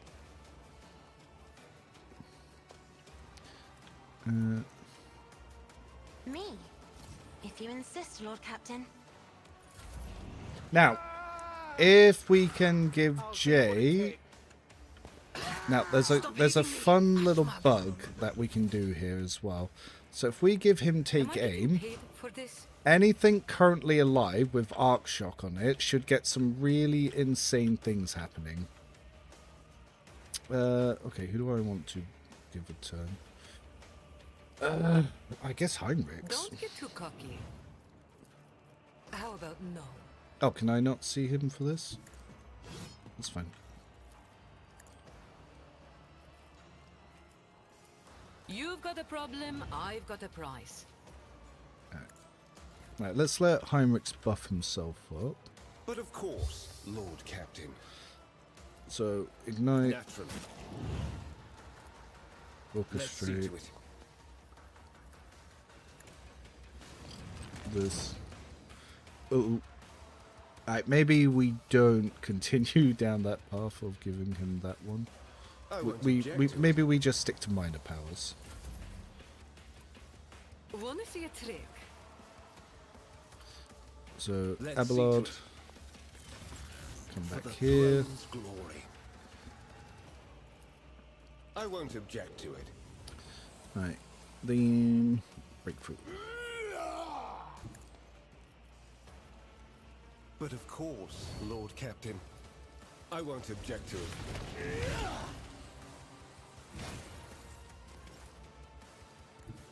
Get me a target.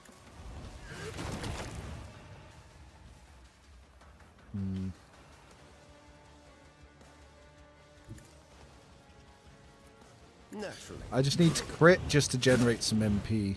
Oh, I didn't crit. That's annoying. Veil is too high, but actually I can use this. Let's see to it. For the throat, be gone.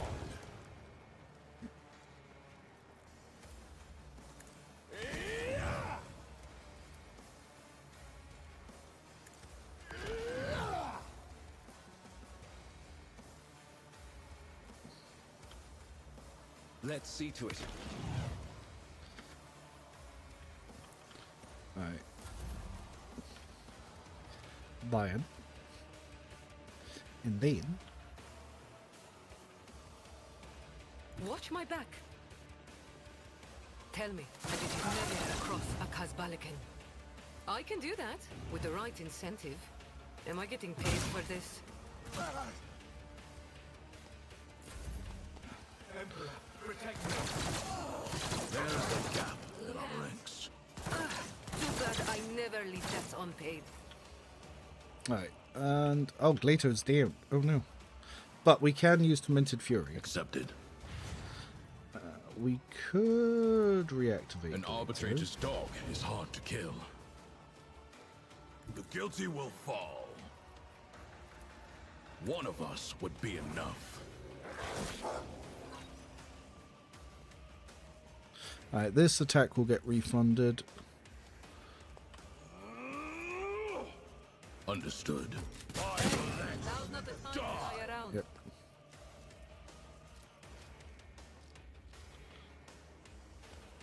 Mark the target. The order is executed.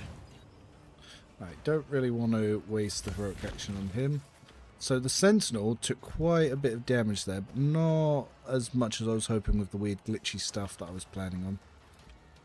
But of course, Lord Captain.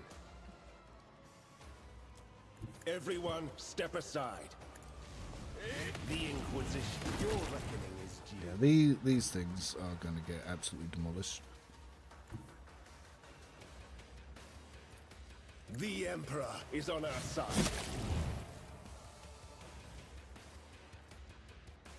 Someone's death wish is mine to grant. I won't object to it. Be gone. I'll put my psychic abilities to use. Yeah, Hymex is going to be doing a shit ton of damage. For the throne's... Naturally. Your reckoning is due. Alright, well... I need a We've still got my actual guy's turn, which he hasn't taken yet. But just because Bluff's gonna... Actually, I don't even think Bluff's gonna get a turn. Because obviously there's still Abelard here. And Abelard has over 600 health. Oh my god. Oh my god. My place is at the fore. It will be done. Bluff, this gonna hurt because I have Mappy and Shroud. Reduce to dust.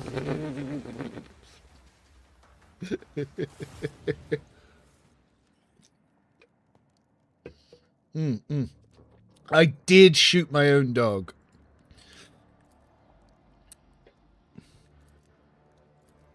Jealous Blade Dancer. Blade Dancer would probably also do all of that.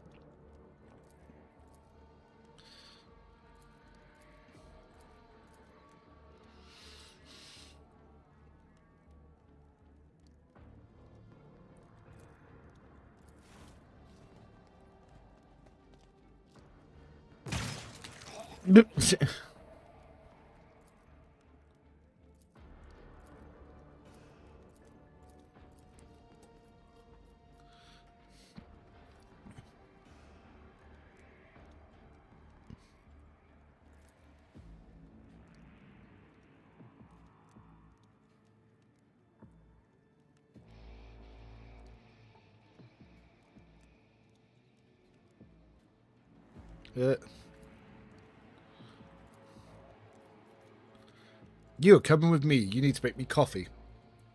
Did you test a Blade Dance Overseer already? Ages ago. It's okay. I've got a Dog Dancer build. It's not... Overseer is kind of crap class. Like, it's just not good, really.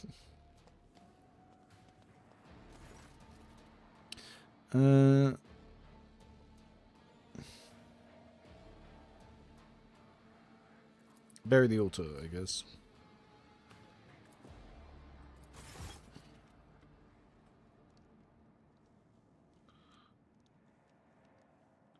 Oh! I've completely forgot about the fact that I have a weird thing.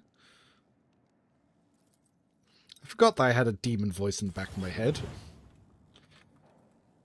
Kind of feel like the game forgot too. Until that point, like... Yeah, the problem with Overseer as an archetype is... Archetype. The problem with Overseer as an archetype is it doesn't progress... Oh, look, best sniper in the game. Fairly good more for using shields, but not the best. Yeah, it doesn't progress either your tier 1 or your pet all that much, so it's so low impact, it's just kind of meh.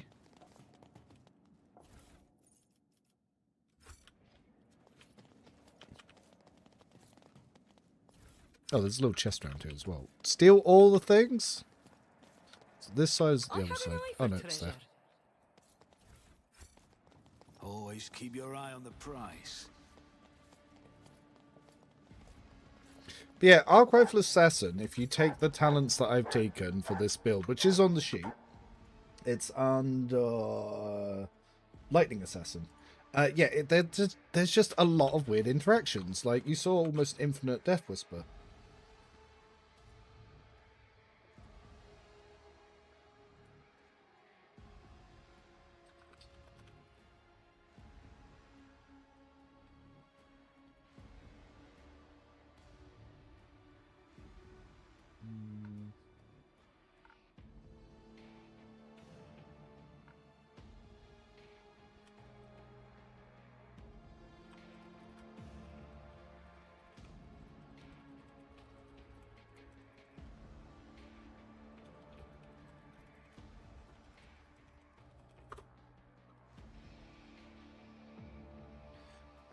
Let's bring this back up.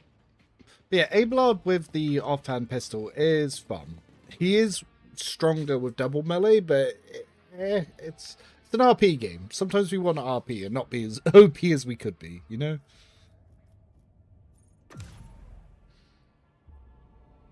Once I have Malign Influence, there'll be a lot more props going on with that assassin setup. Like, a lot more. Degrade defense will also apply, which is pretty insane. Where's Solomon? Greetings, Rogue Trader. I would like to report that Glato and I have finished our initial inspection of the upper... I must remind you, I am... Yeah, Law Imperium, we pet the dog. If you decide... Glato is not... Sometimes Fine, let me... The equipment needs to be sturdy. I doubt such a word could ever be... A rogue trader and an arbitrator. You... Is there any stuff that I needed to sell? There's probably a lot I could sell, actually. Any stuff that's glitched into the wrong area? No.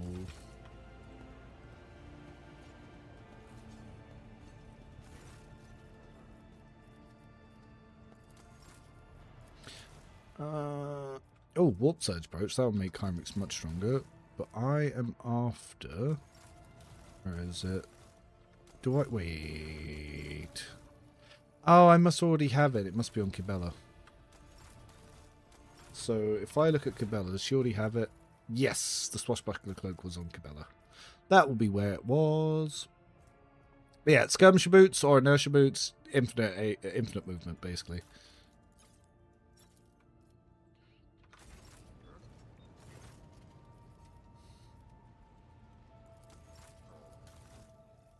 No, I guess we give as much as we can here. And we're getting close to getting... Yeah, we're getting close to getting that Warp Surge Brooch.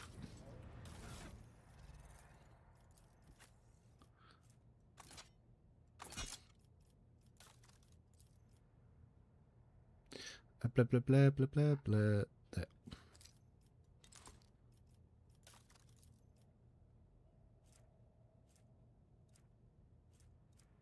As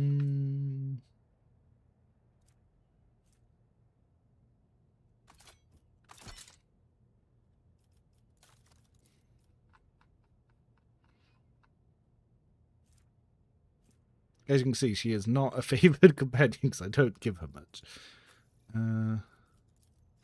Though I could give her the Apex Predator gloves.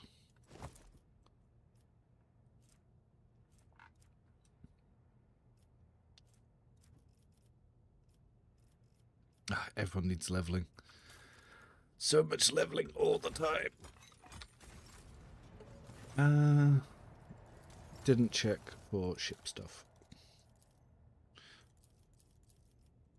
Did get more outdoory stuff. We're getting close to getting the next stuff here.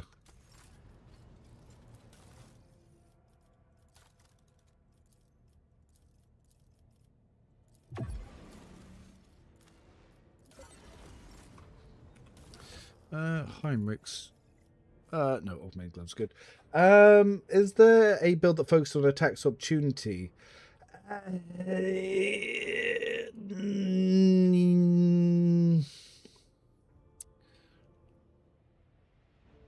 Kind of. There's a loop that you can do with a Vanguard Arbitrator, where if you have overwhelming stratagem and bruiser's boots, every time you attack, they try to attack you, and then you counterattack, and you just loop it that way. But it's not the best. It's not one I've really focused on, because attacks opportunity is normally like when enemies try to run away from you, so it's not the strongest play. I'm sure there must be some like really good builds, but I've not experimented too much in that space, in all honesty. More every time you want to go anywhere.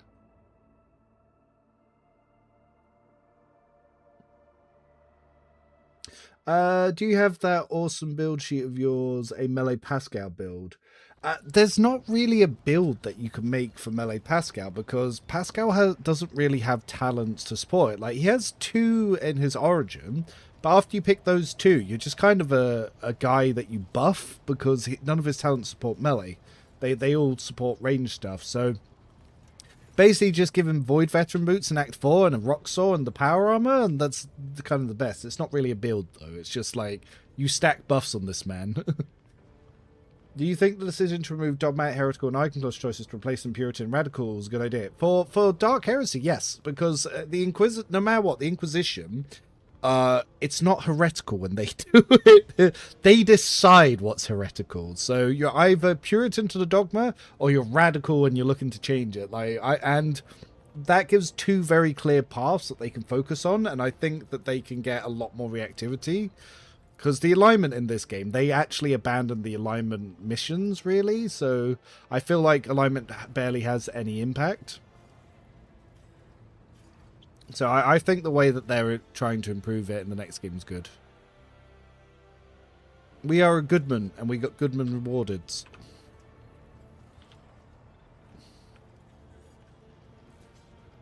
Let's go get our Kofi.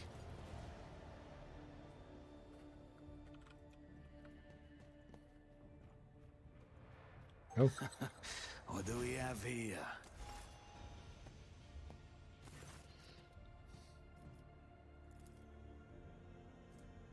Yep. Do you think we'll get a release date of DLC re-announced at Skull's event? I'm almost certain we will.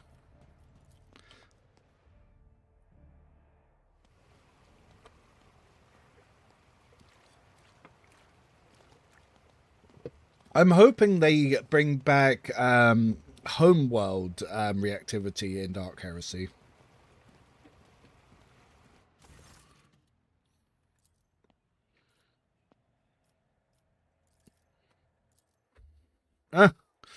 Send the elf to my bathroom immediately. No, this is awkward.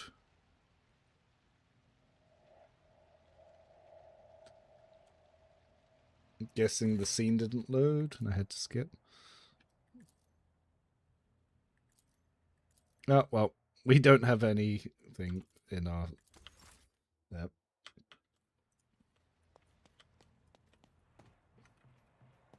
Oh, there is slight remnants of having the iconoclast stuff, which is, oh well, all of them. Whenever you get to rank 4, if you go back to Dargonis, the actual homeworld changes based on your alignment.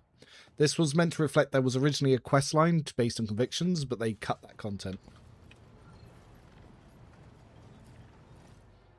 I do hope we get some quality of life features like the Dragon update they did for Wrath of the Righteous, where they like just vastly improve a bunch of stuff. Oh, what's that? I don't really want to do the Ancient Bunk. I do need to go do the Governor's Camp.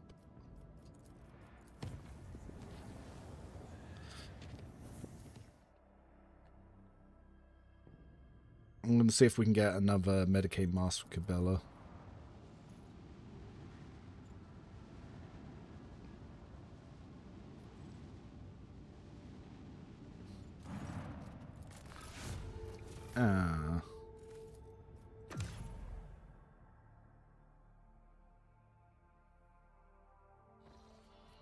But yeah, the Inquisition basically only reports to the Emperor, and the Emperor's not there to report to, so the Inquisition just does whatever it wants. Even though the first thing the Emperor would do is disband the Inquisition.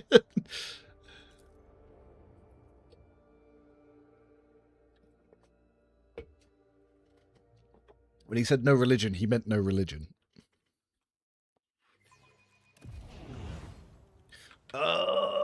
Fucking, I hate the Nurgle encounter so bad. You will beg for mercy, but I will grant none. You maggoty corpse.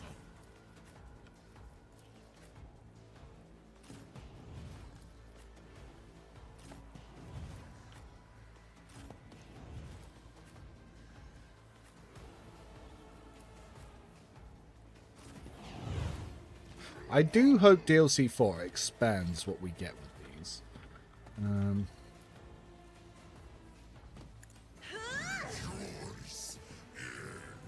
Isn't this a job for the serfs?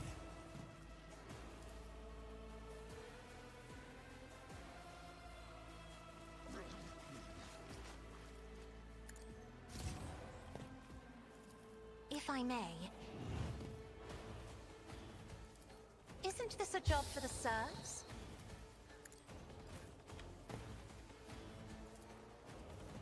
I'll make it happen. I should have thought twice before crossing me. Corpses. Who, if not me? I'll see to it personally. On another enemy down. I almost got that one.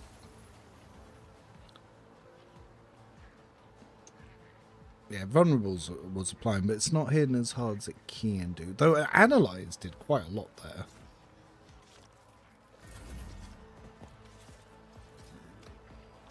Me, as duty demands.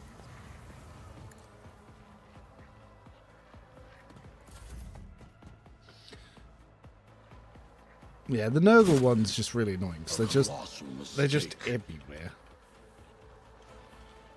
And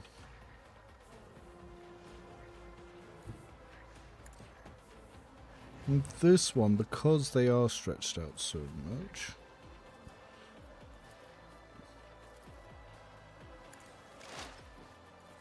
I'll see to it personally. Who, if your end was inevitable? I'll make it happen. I'll see to it personally. Death to non-believers! Mere pain won't stop me. The gas clouds are really annoying as well. Orders supersede pain. You've got a job to do, Glato. Advanced Let's tracking. test our skills, Glato. Glato, we're undertaking this task. Genuinely thought that would have killed him. Annoying. Understood. Target eliminated. Accepted.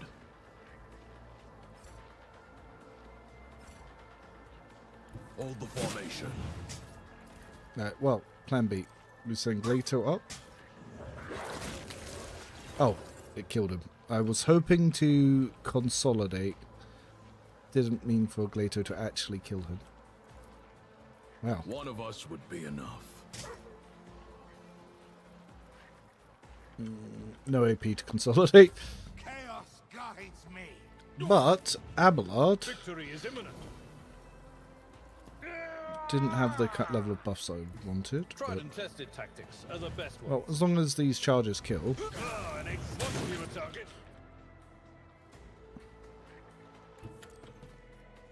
I will do my duty. Ah! Reduced to dust. I've seen worse battles than this in my time. It will be done. Brace yourself, Abelard, for Von Valentius. Wait, what's left? Just this guy. At your back, an exemplary. I took care of this one. Woof. I am at your service. Oh, sorry, I wasn't looking. I wish they improved Xeno weapons in new DLCs. They have so much cool weapon inferior to normal one. That is also true. Same with bolt pistols. Bolt pistols suck. Aside from orcs, which Xenos would you like seeing Road Trader? Enslavers would be really cool. I was hoping DLC 4 would get something like Enslavers. I don't think orcs are coming, though I wish they were. If DLC 4 adds orcs, I will be a very happy Riven. Yeah, you can skip these encounters with Toy Box. You just do kill all, but... And these encounters are quite useful for slowly picking up items.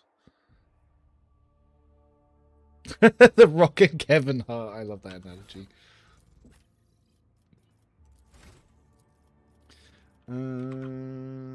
Let's level up our gym to it.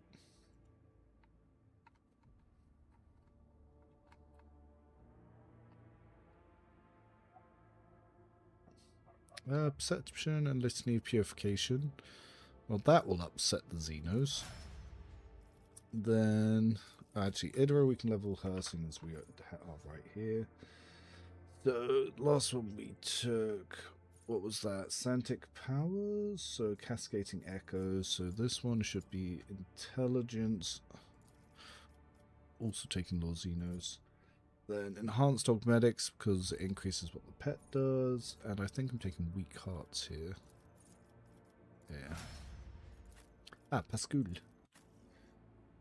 I'm really excited to see how Pascal works with his buffs in the, well, sorry, augments in the next one. So Trailhead Shatter, yep. Then Perception, then Logic. Expert Finesse, was very powerful for his setup. Now, Machine Spirit Scan Protocols can be very useful for getting out just some exploits. Though exploits themselves, very, very slow mechanic. You're like, where were you last leveled? So Inspiring Trophy. So, yep, Intelligence, then Awareness, then also Expert Finesse, and then just for the next area, Jakari equipment.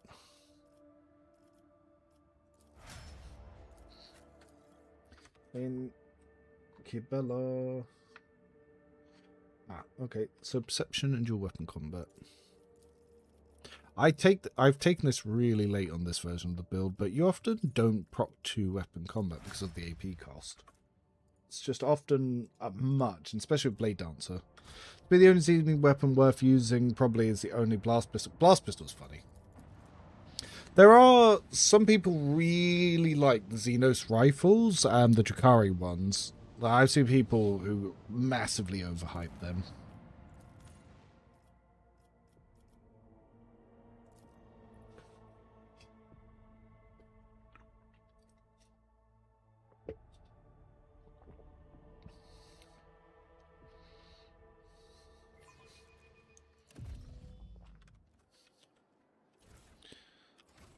Huh?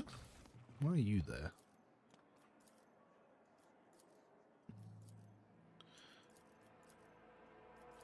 want our awareness check up front.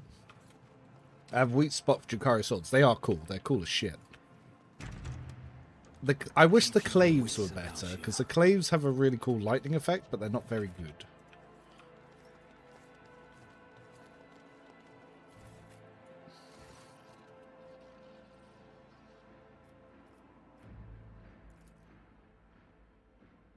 Even if Exxon's full suppose loss of governor means that...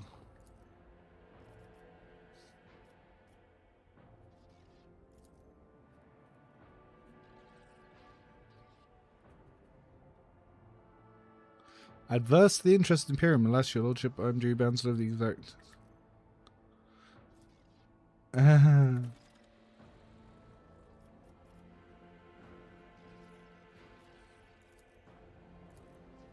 Yeah, the scribe here, this bitch. Like, this bitch. This bitch.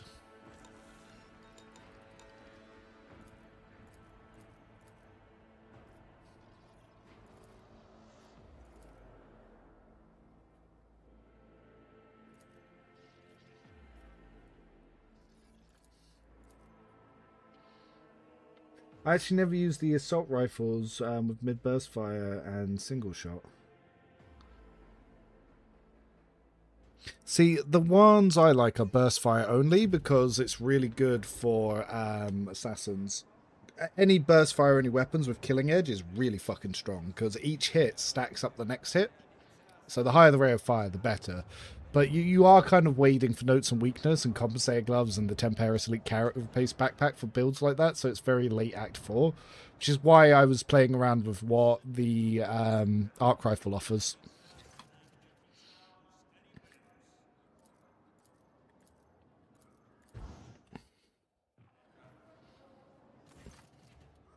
Like, scenes like this, I thought this whole section was so cool.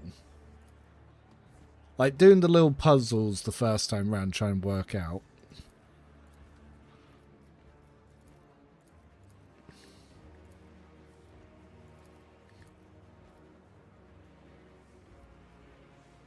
Oh, hello, kitty.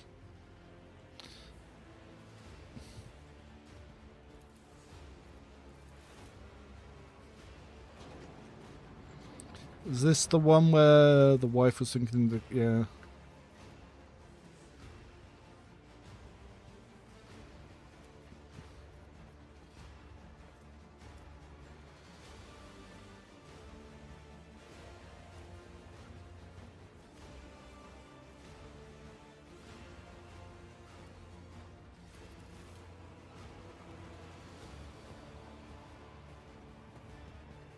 Yeah, no, this is really is just peak 40k, this whole section.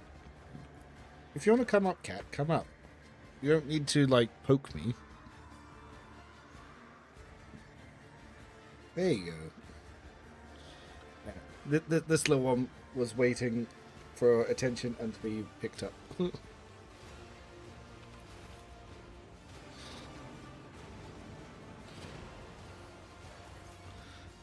Instead of nerfing priests, won't we nerf all kind of burst attacks? Maybe they need both. Well, actually, they just need to remove degraded defense. Burst wouldn't be a problem if there was no degraded defense.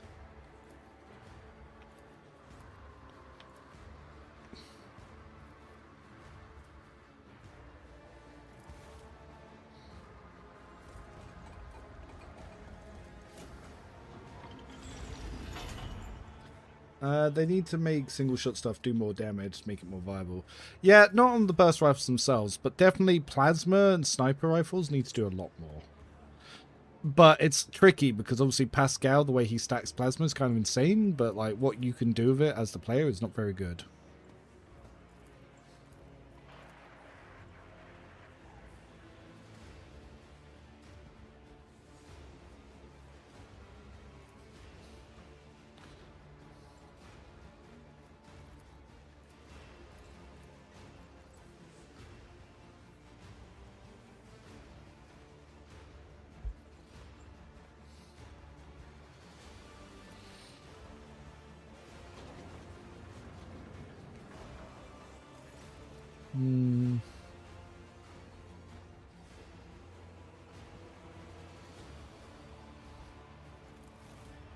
She now has 2 husbands.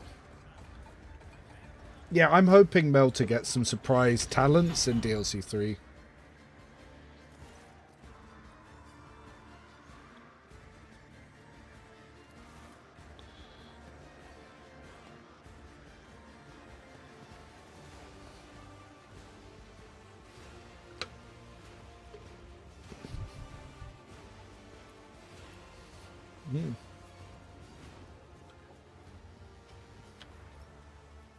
For a crime lord to be sat on being the one to give out. Pretty funny. Done.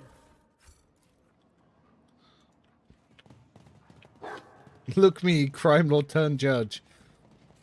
Nope. Court Is there administrator's money to be floating. made? There's a witch. Put him in front of the gun next. Oh my god, I just remember the steel triads here. The stupidest gimmick I think I have ever seen. One and it's done. The most worthless setup that you could ever make is trying to use the steel triad. Deflection's ass, combat master barely works, and it's, oh my god. Ooh, shield attacks cost less. Ooh, such a terrible Rise to setup. the top, or get left in the dust. I think the grade defense is mostly fine, but either needs per cap or global, say around 20. I just think it needs gone. It's too easy to abuse. It stacks too much free damage, and it's kind of what allowed you to do damage into the hundreds of thousands. It just needs gone. I just feel like it can't really be balanced. And it's too vastly superior to what everything else is that it offers. Yeah, meme shield indeed. Let us not dawdle. Especially because you can't get online to Act 4. And then even if you have 3 set up, boy, it offers is less than some of the Act 4 shields. It's just so weird. Maybe if they hid them around Act 1 and you could set up a party to use it in Act 1. But that's not what they did now, was it?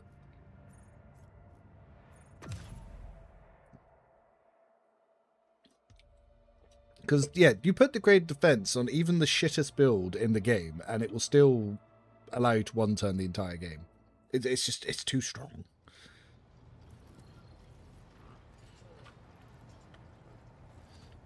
I don't think you could argue any other talent in the game was stronger than the grade defense. Of course. Which part? I'm not going to call the prefix. I was on a mission, not a tent. Nope. Wait a second. You should take that into account if you have... We could discuss something else. I should cover that. Graphics are from Star Wars, yes. Man, sometimes... I must miss some chats. Like, I feel like parts of the conversation are missing.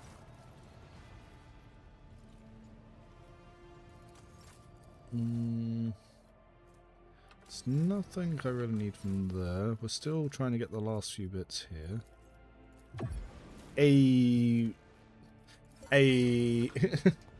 Heinrichs just became unstoppable.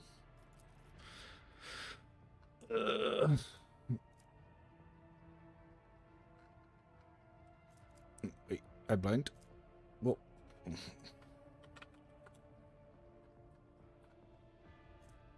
Yep.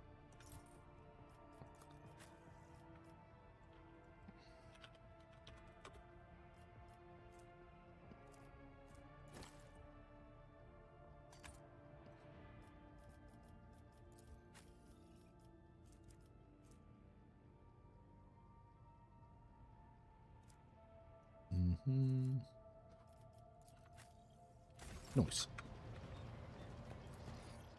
What makes Heinrichs unstoppable? Warp Surge Brooch, and you combine that with the Inertia Boots. Because Warp Surge Brooch, in turn 1 of combat, allows him to make psi rating extra attacks, so he can make 4 additional attacks, so he's got 5 attacks turn 1. And with Spirit Drape, he can buff for pretty much 0. So, yeah, this man gonna fuck some things up. Yeah, Warp Surge Brooch, GG. To be fair, I already had 0 chance of ever losing, but now I've got extra 0 chance of ever losing.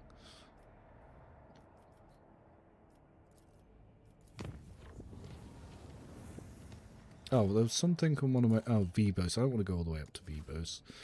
I'll just take whatever negatives. What was that?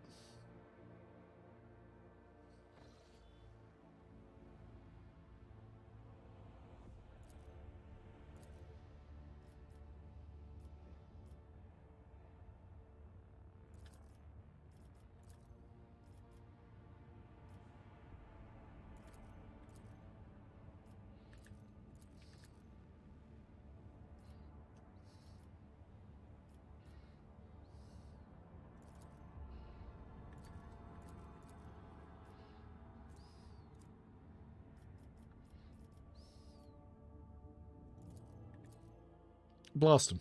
What type do you think the companion in DLC 4 will have? Don't know. We don't even have any hints of the companion. Like I said, I just hope it's not another tech piece, because people will be so mad. But yeah, we've generally had no hints to it, so it'll be interesting to see what it is.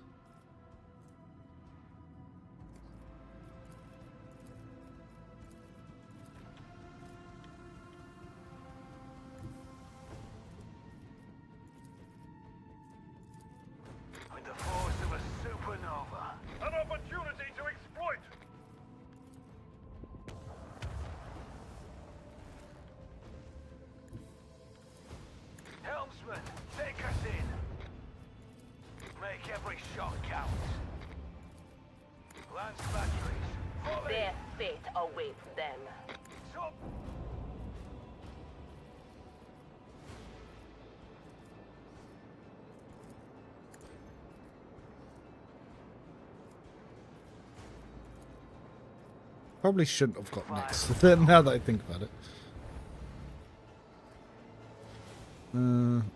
What can I do about that? Well, I can definitely turn them. No boarding actions. What a shame. Unfortunately, damaged my own shields because of that, so we'll just reboot that. We'll increase our butt shields just for now.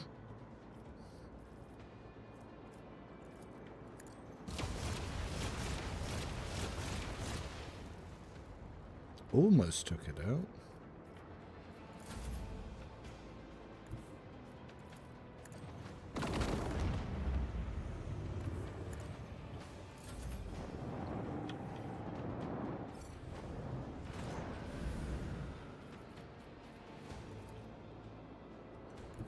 All hands prepare for acceleration.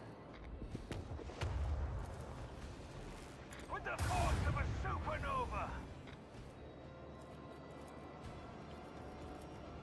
Ah, it's just short.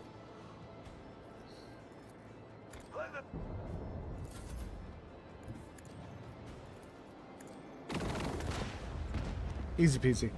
All clear. Congratulations, Lord Captain. Yeah, well, you can bring Pascal or Jay, because Pascal and Jay both cover the same skill set. Jay actually covers more, but... what do I want? Well, yeah, that's more of those is pretty good.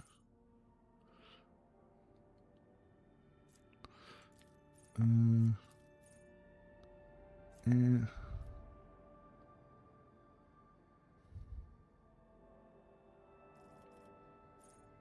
I guess. Good morning. It goes good. Finding new things to abuse, basically.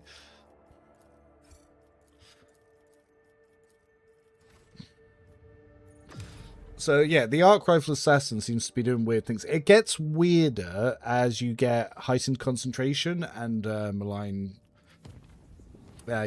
influence. Is there characters you refuse to use in missions? Mostly just Idra. I don't like the fact that she just has an unfun mechanic, so I don't like using Idra because it's a 5% chance anytime I click a button she could just die, and I just think that's a boring mechanic. And the fact that regular psychers practically have no chance to ever even trigger the roll is kind of bullshit.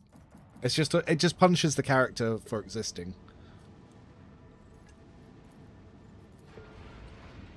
Like, I could make a mercenary telepath, and it would be just vastly superior to Idra because it doesn't have a chance to always suck and die. I can't click that. Alright, well, let's hope that that's not a permanent bug.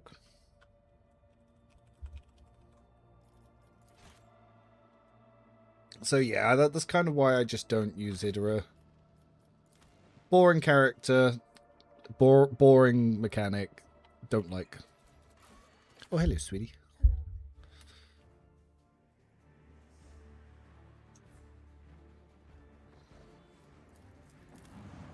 There we go. Let's move some on. Pon Argento.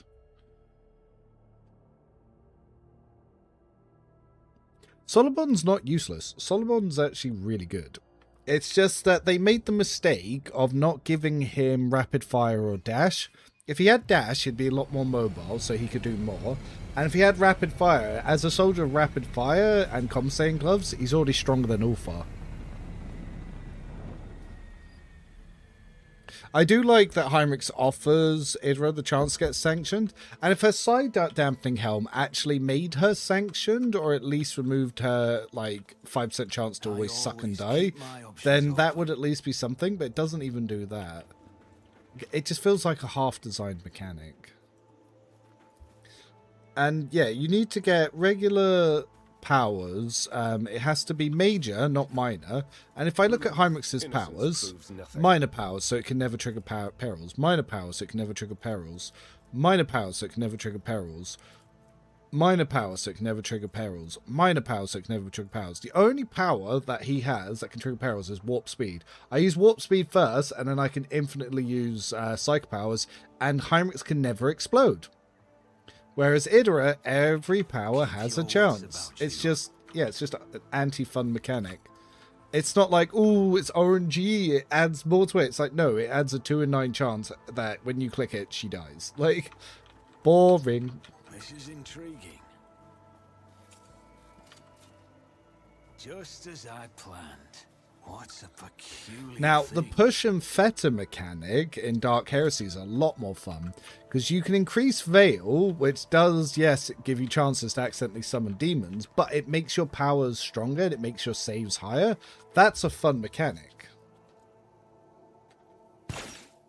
Also, it's very weird that they show Mirazhai as a gunslinger in this scene, when he's a warrior assassin. Not viable setup. At last.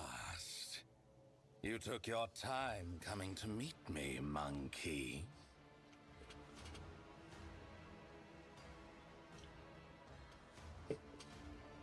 You can just get Iconoclast 5 as well. Why? I sent an invitation by way of the cattle that dwelt on this world. And the Chosen has so obediently appeared. How are my words anything but the truth? I like Hid's voice actor. How disappointing. This clearly isn't Erimeris, the Cabal's Archon, whom we had the displeasure of meeting on Verbos 6. Once again, we are dealing with a pawn instead of the true problem. Heinrichs is like, oh, a pawn. The little monkey remembered the Archon's name. Such a clever thing you are. You might just make a good pet after you've been properly trained and stripped of your misplaced arrogance. Speaking your language. I love throwing shade at Drukhari because they're so egotistical and they're bitches of the universe. We add him to your team. I'll probably recruit him just for the missions and then execute him when I can. Well, what I'm about to tell you. Well, even as a stat holder for willpower doesn't do anything. Perception is done by the entire class, and Idra has the lowest in of the team at 30, so she doesn't cover anything. How is it that out of all of Yeah, it would be nice if Rogue Trader was fully voiced, but you see, they put all their money into making The Expanse and Dark Heresy. Slow and sluggish that my kin always have enough time to leave the battlefield before aid arrives. But still, time and time again, your dogs have been there to stand in the Cabal's way. That thing is perceptive. If a Drukari took a shine to me, Shireen, I'd know to expect nothing good out of it. My friend is from the Inquisition. Even with your enemies.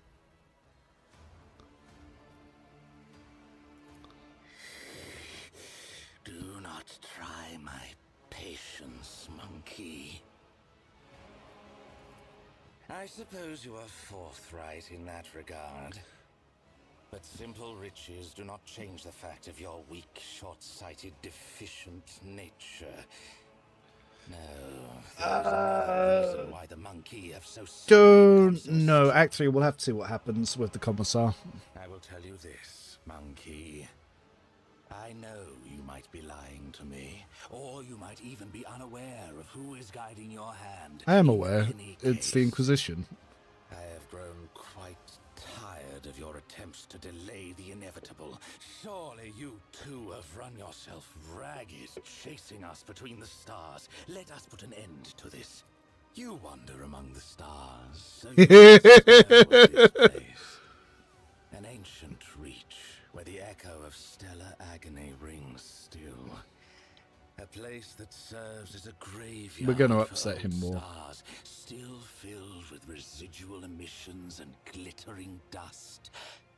The place that buried your wreck, stuffed full of delicious Many times I would fire my parents' staff past Ablard and then sub. You know what I hate about the Icon 5 talent is it won't stop your shield user. Oh, does it not? Interesting. It's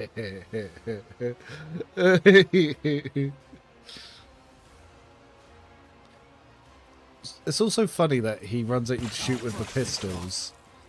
And he has like this unique animation, but he's not designed to use pistols at all. I will wipe your disgusting presence out of existence. Fear me, monkey. Monkey. It's probably too far up. So let's pop him here. Ablard, you can go there. Argenta, a little bit of colour for you. Heinrichs, there. Jay. Well, Jay's the heavily armoured one, but whatever. Right, let's fix some of this. They could be closer. Isn't this a job for the serfs? There we go. So, let's abuse some more of the arc rifle. I'm not accustomed to being ordered around. Ooh, we can actually get him a little bit closer. Could set this up to I move am a over navigator, here. not a servitor. Me? If you insist, Lord Captain. Okay. So let's counteract the head trauma that we have. Then the Blade Master here.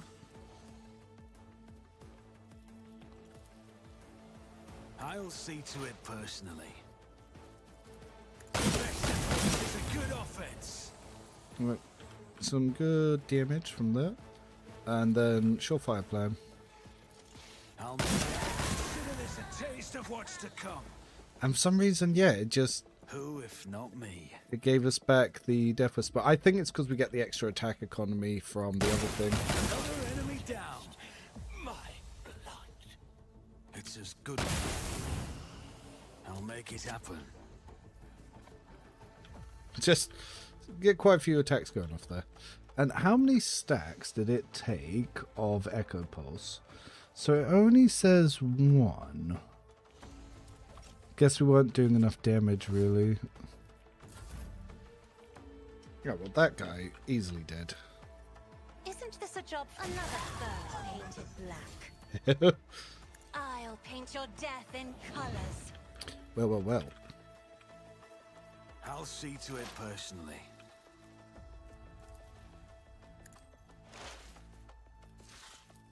On it. Hit the opening. Ah, it's not enough to bounce it. Shame. I'll see to it personally. It's as good. I'll make Just it. die. Still not dead. Wow. Who, if not? Best defense is a good offense.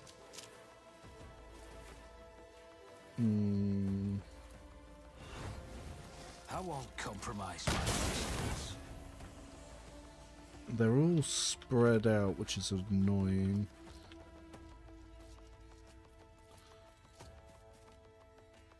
On it. Consider this a taste of what's to come. Your end was inevitable. I'll see to it. The best defense is a good offense. How many stacks never shop cheering we got? 80. I'll make it happen.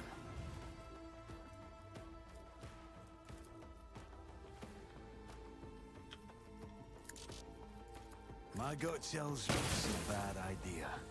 Who, if not, you never stood a chance. The arc rifle is causing some really weird interactions with Death Whisper. Just like, yeah, you just want to keep attacking this Death Whisper? It's like, ah, sure.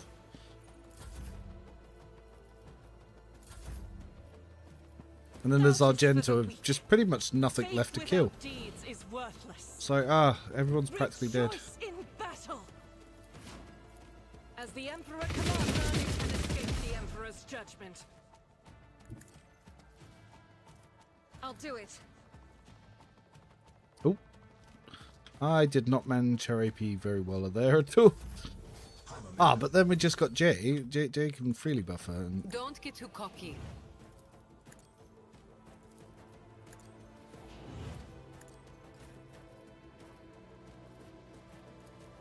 As the Emperor's command is a prayer. Is there money to be made? Hey Rev, quick question. Is there a Melter or Flamer builds that are strong? No. I'm playing right now with a Shotty on my Rotator, which is just an upgrade to Melters and Flamers. And no using Argento. Wanted another Bolter character for damage. Yeah, you can make your own one for Bolter, but like... Yeah, Melters and Flamers, just kind of crap. Like, they're just a straight downgrade from shotguns. Because it's the same thing, except they don't have the knockback and CC.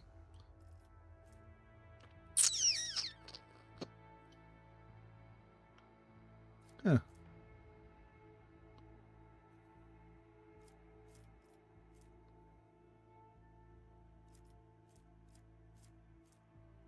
Splinter Rifle's burst only, so you could use that for that. For some of those assassin builds. Yeah, we're just kind of hoping that the next DLC buffs them. Rise to the top, or get left in the dust. Melters and Flamers just not in a good spot. Deadly Precision. Rate of Fire. If it had more than 6 ammo, that would almost be a good pistol. And just like single shots always getting critical hits, it's nothing. Especially with how weak that pistol is overall. An expected result. Oh yeah, so Jay, if we take this off, we can't see. She's actually got 2 bionic arms because you see it when she's undressed with the Rotator.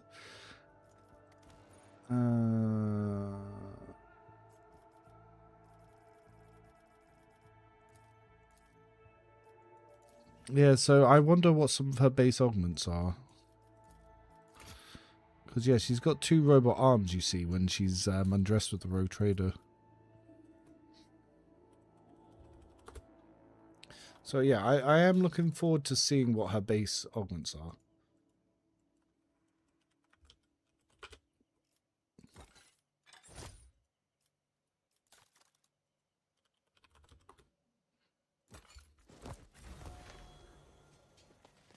Let us not dawdle. Flamers get way bigger area coverage than Shotties, right? For our Gen Flames, they're still pretty crap. Like, the damage is just really low.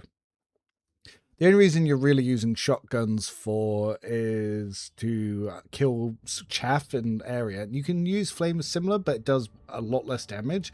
But the heavy Flamers are still quite useful because you do get the heavy talents to it, so you get more damage on them. But the damage is just still really low. I mostly use it as the first attack is to set Rack and Ruin and enough bullets for everyone with Devastating Attack. And then the second attack, so you get Rack and Ruin and enough bullets for everyone to apply to the burst, and that's how you just delete something.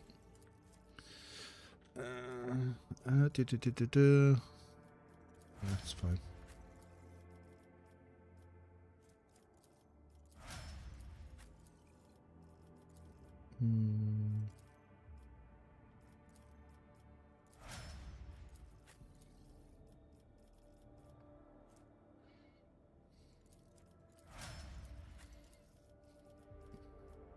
Ah, yes.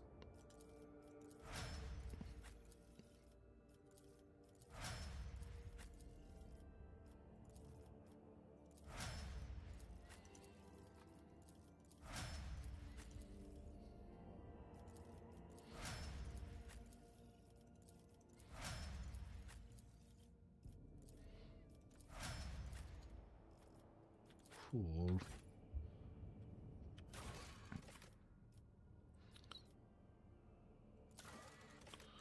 Last chance of Cyrene. Ooh. Silence Master get.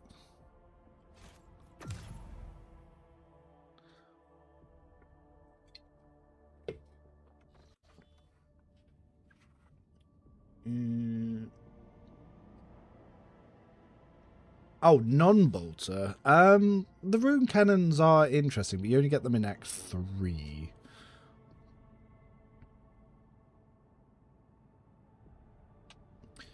You don't need to do hand flamer with bruiser boots. You can actually do it with. It still works with the foe hammers. And again, the foe hammers are a little bit stronger.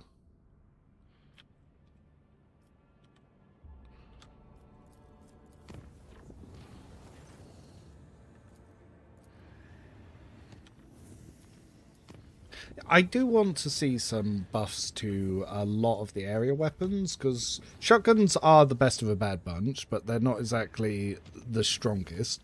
Flamers need support, melters need support. Even plasma area just doesn't feel the best. Do you use Carnival of Misery? Not since the rework, no.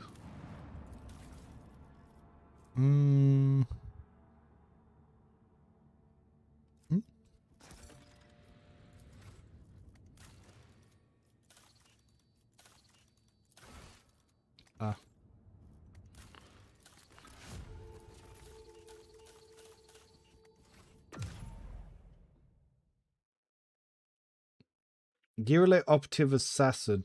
There's no point making Gearelite Operative Assassin. She's got no weapons that benefit from Assassin.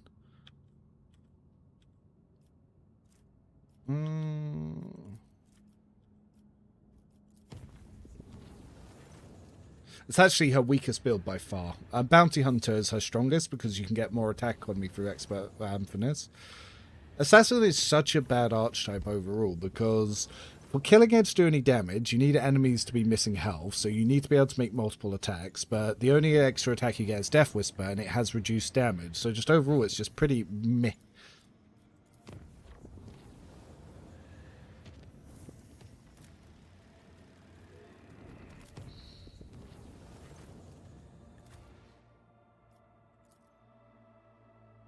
I did used to have a Gearelite Assassin build, but it's just so underwhelming, I just got rid of it.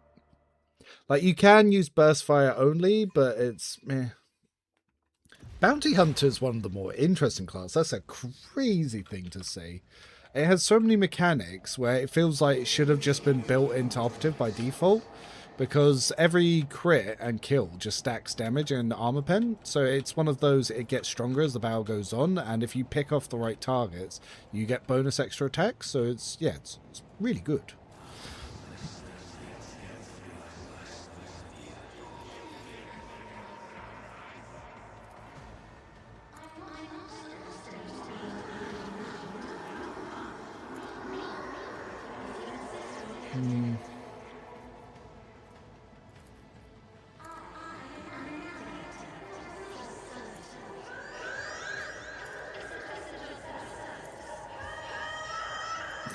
So weird.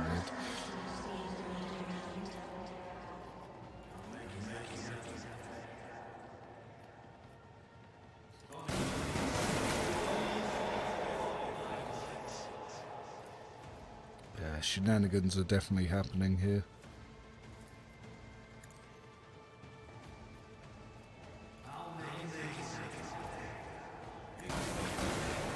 Like, he took 215 damage before that shot even went off. Like, I guess that was just a visual bug, but that's still weird.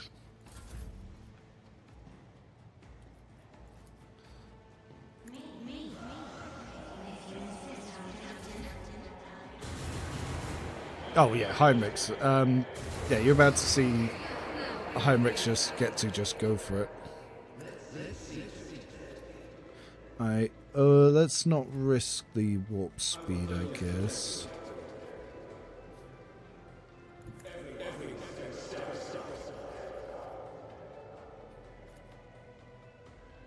We need criticals to keep our AP, though.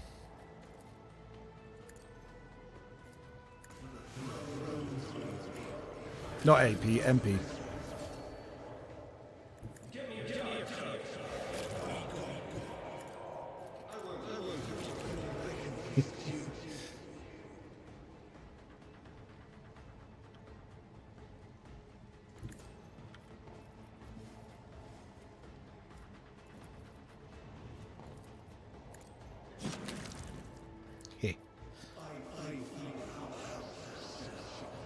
Yeah, Warp Surge Brooch is something else.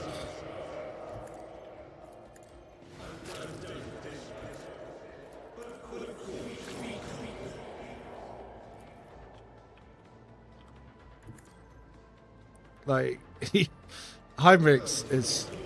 And the thing is, I could easily give Heinrichs the Invigorating Resolve and the Malpian Shroud, and he would just have all that extra damage. So I'm actually limiting his damage by not giving him these items.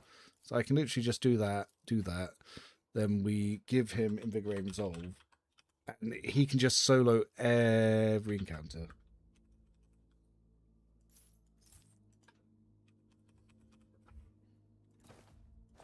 And yeah, now he's just untouchable. It's just simply untouchable.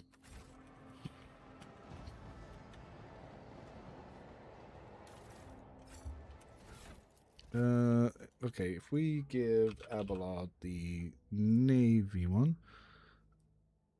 Yep.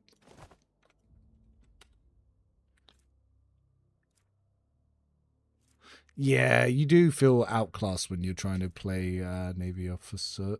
Sorry, assassin earlier. Not assassin. Operative assassin with any setup.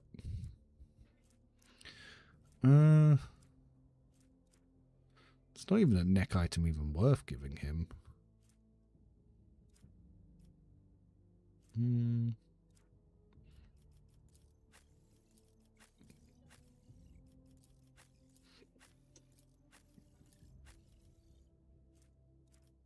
So one worth giving my operative and this watching here. Not using area attacks.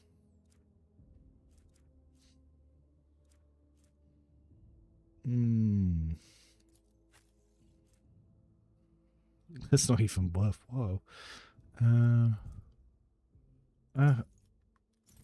Yeah, 5 toughness.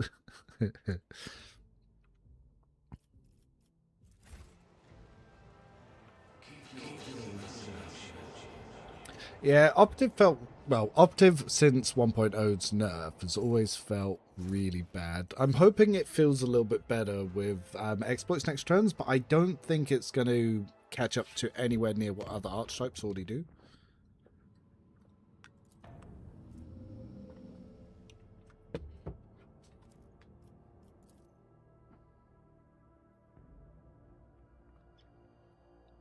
But unfortunately, because of degraded defense, operatives can do fine, so there's no reason that Alcat will see to buff it.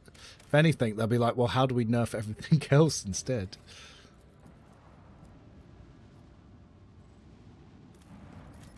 Because everything else is just far too strong.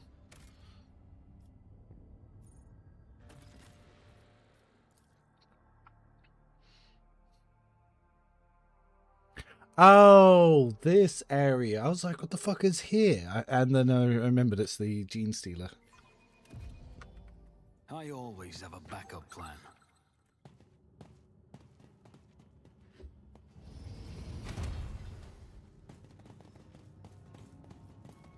Success is the only outcome I accept.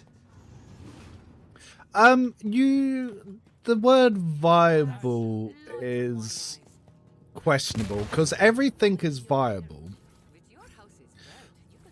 Like, there's nothing special you need to do. Like, if you wanted to make an operative assassin for Eurolit, you could literally copy my lightning assassin build, but obviously just drop this stuff. So you just take all my blue talents in the same order I take blue talents, and same over here, and you'll have a really strong Eurolit build. I just removed it from the sheet because it was a pointless build. I actually do have an assassin sniper on the build. It's just I don't recommend it. Like, it doesn't do anything special. But like I said, it is on the sheet. She's also got my gunslinger executioner build, which is, again, usable. Like, everything's viable. The game is far too easy for there to be anything that isn't viable. I perceive the hues swirling in people's souls. Their masks cannot deceive my gaze. I never got on stream before and wanted to pick his brain a little bit. Yeah, feel free. If you guys have any questions, feel free to ask.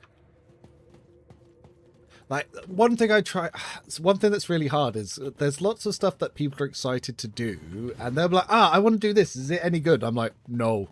But that's not me saying don't do it. It's just compared to, like, the way I view the game is a little bit warped. Because if someone's like, is this a good build? I'm like, does it do a 200k burst shot like Argento? No. Then it's less of a good build. Like, the power scaling rotates all over the place, because some builds are far too strong, like any executioner build.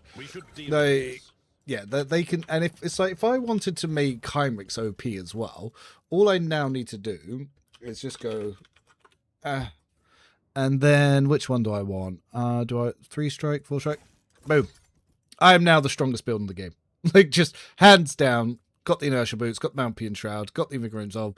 Untouchable, strongest build in the game. But I don't think that's fun. I would prefer using this just because I think it's more fun. It's just, yeah, it's fun.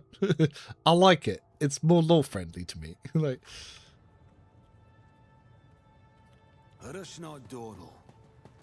Like, there are times my sheet isn't min-max to do the most possible damage. It's to be lore friendly as possible, but still obviously strong. I was thinking about for DLC 3 that the sheet, I was just going to throw that rule out the window and just try to make the strongest builds possible, and then note where you want to respec, but it just feels unnecessary because there's no endgame challenge. Owlcat didn't put in an endgame challenge. So it's kind of like, why build for it when it doesn't exist? I think strong is fine, just make enemies harder in my opinion. Well, it's like, how do you make them harder? Because you could try to just beef up the enemy stats, but I've beaten this game with max sliders. Just increasing their stats just makes early game tedious. It doesn't make the game harder. They need to put in armor buff caps, they need to put in buff caps, they need to... yeah, this is a really weak gun by this point in the game. They need to stop infinite scaling on some items. There's just a lot of stuff that they need to adjust. Always keep your eye on the price. Actually, I've got a full document on how they could make the game more challenging without just pumping up the math. And most of it just comes from limiting what the players can do. This a job for the serfs? Me? If you insist, Lord Captain. I am a navigator, not a servitor. Let's see to it. But of course, Lord Captain. Let's see to it. For the throne's glory.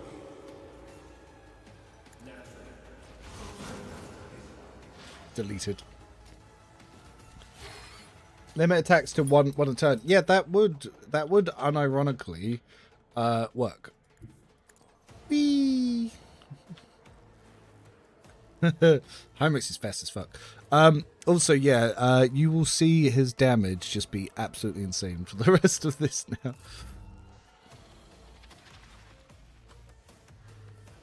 Step aside. The navigator is coming. Me? If you insist. Oh, did I forget to swap his weapons around? Just a job for the serfs.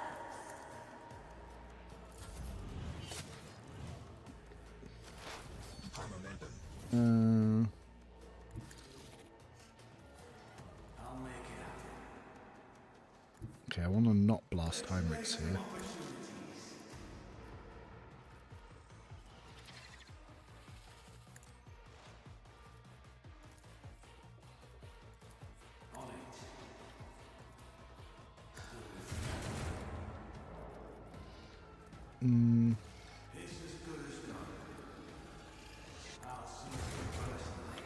Oh damn, that was not the best.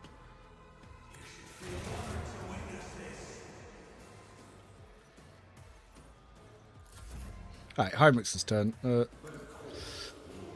Yeah, get ready. You're about to get fucked up. Now the question is, do I want to fire buff myself? Why not?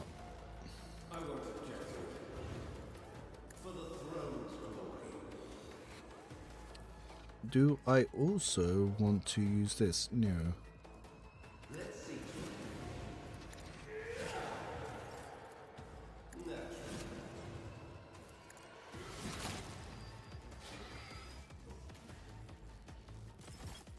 Strange I didn't get any crits there.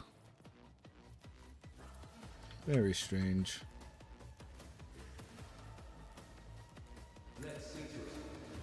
No, we'll buff Argenta so she can fly around. By the way, what speed appeared to have unlimited range? Because I was able to hit Argenta through walls.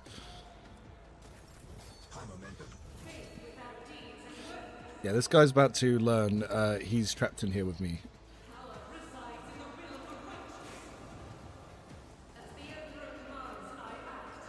Ah yes, 21 burst fire, round 1.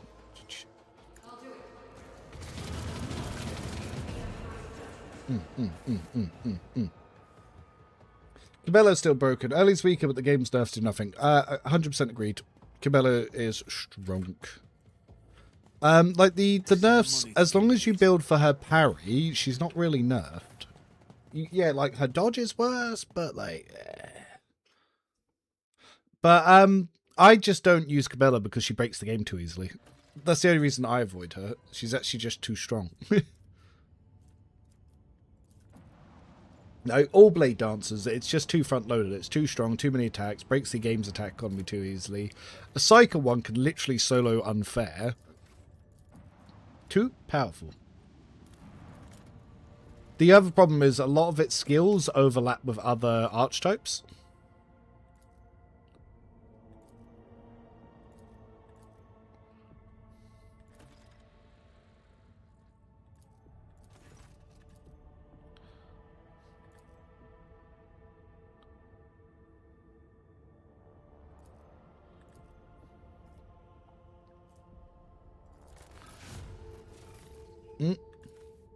We prayed the entity to death. I am now the sovereign. Demand tribute. I think fucked up my ship. But yeah, the nerfs, they pretty much do nothing to Cabela. Like, there are a lot of people that were, well, Heinrichs is also really, really strong, but Warrior gets stronger from items. Blade Dancer does the same thing as Warrior without items. So Warrior needs items to catch up to what Blade Dancer does. So Blade Dancer's so front-loaded, it just does what it does by default. Ooh, a worthless weapon. And when the wheel deals damage with an attack from opportunity, they gain... yeah, more attacks of opportunity, but it's like, when am I ever going to use that?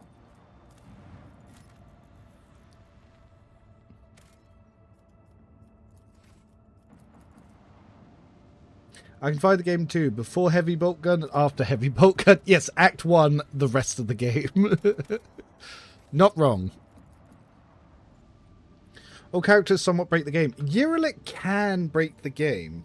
Urilit can break the game. So Urilit has an armor that whenever she attacks, she can attack back, and you can stack attacks opportunity to do some crazy things. She also gets a sniper rifle that every time she crits, she permanently increases damage. So if you give a finest hour to Urilit with that sniper rifle, she can essentially do infinite damage as long as there's enough things to keep killing. So with certain items, yes, even Urilit can break the game. And if you just make her an assassin and give her burst only weapons, her burst killing edge will break the game. If you didn't use game breaking things, what would your party even look like? Just your main character and no retinue, because you can break the game accidentally in so many different ways. Like everything in the game breaks the game. You actually have to go out of your way to build wrong. And even then, just not equip stuff to not win. Like the Rogue Trader is just far too easy. They basically nerfed the game at every challenging thing. They removed challenge from encounters. They removed certain snipers from certain encounters. They lowered the level of certain encounters. They pushed back DLCs to make them even easier. Like they balanced the game too much on Reddit feedback, and it just makes it all kind of pathetically easy, really. And it just kind of annoys me that they do that. It's like you shouldn't make the game easier for people that shouldn't be your target audience anyway. Because Owlcat's the challenging CRPG guys. That's who they're meant to be aiming the stuff at. But by aiming it for like low skill Redditors, what's the point? Especially if it doesn't change your sales, why nerf the game?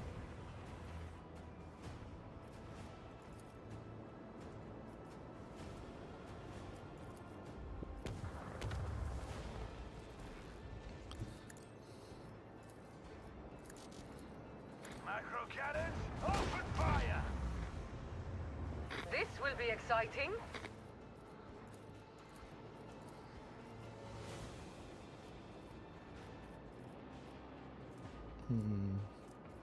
Where's the RAM option? I blind?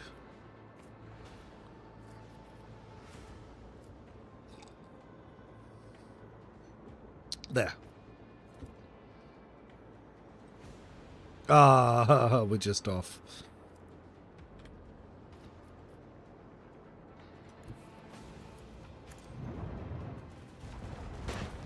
Oh yeah, I have a lot of hours, and I still have a lot of fun just playing it. I'm playing Unfair on my first playthrough and crushing it. There's a bit of shock to me, I haven't played on Kingmaker. Yeah, this game is so easy compared to Kingmaker and Wrath. It's crazy. Like, I massively over-prepared for this game after playing stuff like Wrath of the Righteous, and then I was like, oh, is that it? With the force of a supernova. Fire at will. Another battle won. On to the next one. They want everyone to experience Power Fantasy, which has done a great job through writing. Yeah, see, but they didn't need to make the game so trivially easy after that. Realistically, if I wanted to stop breaking the game, I can use Abelard because he's not really broken. Can't use any officers. I guess this would be the only party I could use if I didn't want to break the game. Like, Abelard, though he is still strong. Solomon, because he doesn't have access to burst fire. That's it. This is a party that doesn't break the game. But I can't be here because I break the game. It's,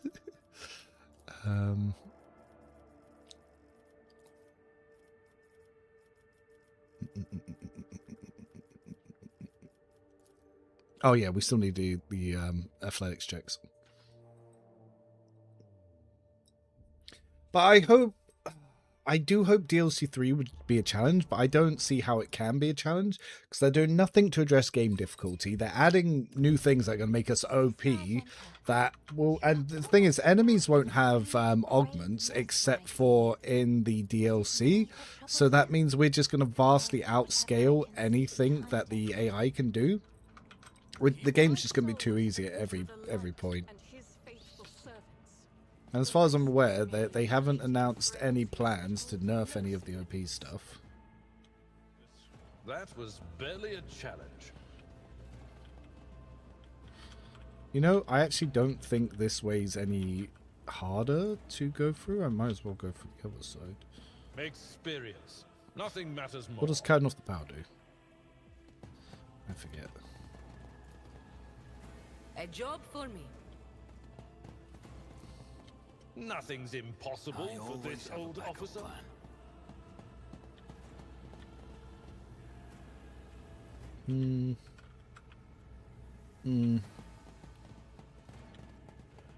Yerlet, Solomon, and Idra. See, Idra can be very powerful because Idra can use the arc rifle and the pistol build that I'm using on my assassin. Xenos scum! You don't belong in this galaxy. Don't dare to disappoint me. Xenos.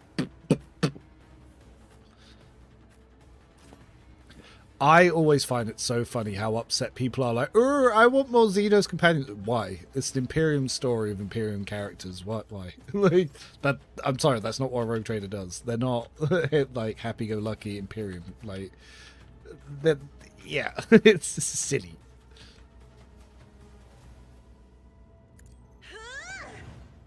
I'm not accustomed to being ordered around.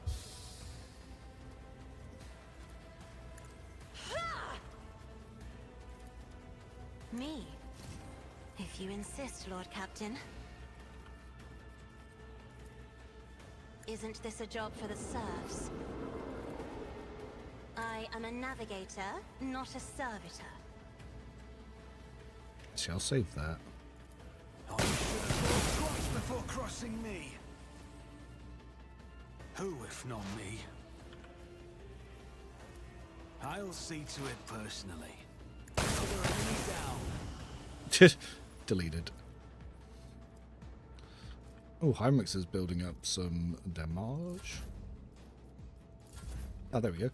And for the throne's glory. Let's see to it. Naturally. But of course, Lord Captain. Let's see to it.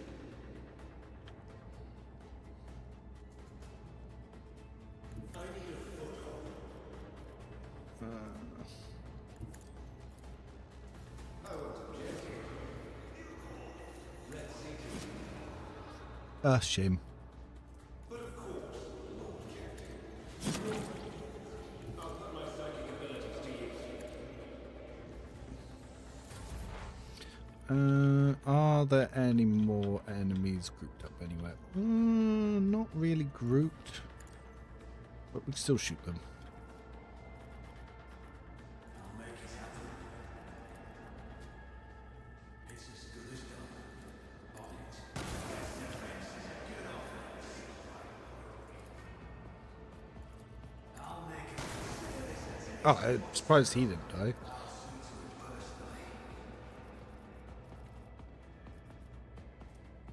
Could use one of the stims, but don't need to. Your character's voice doesn't match for an iconoclast on Obsi's dogmatic. Wait, what was that? Yeah, it's only 3. As the Emperor commands, I act. I'll do it. Let's get some free attacks.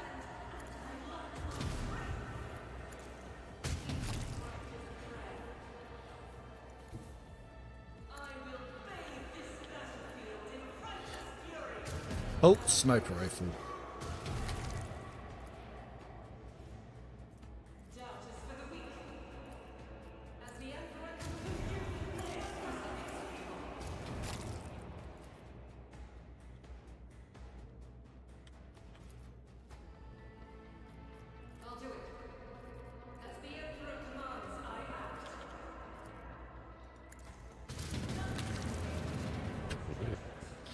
Oh, there's actually people alive. Damn.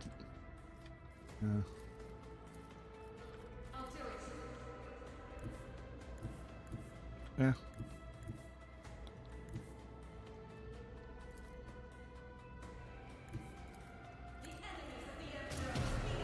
That's 7% my fucking eye.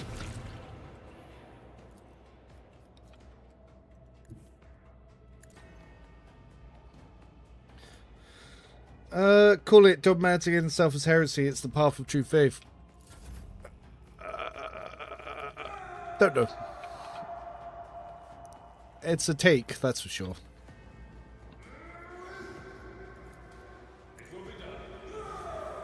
Oh, it dodged? It dodged. Who?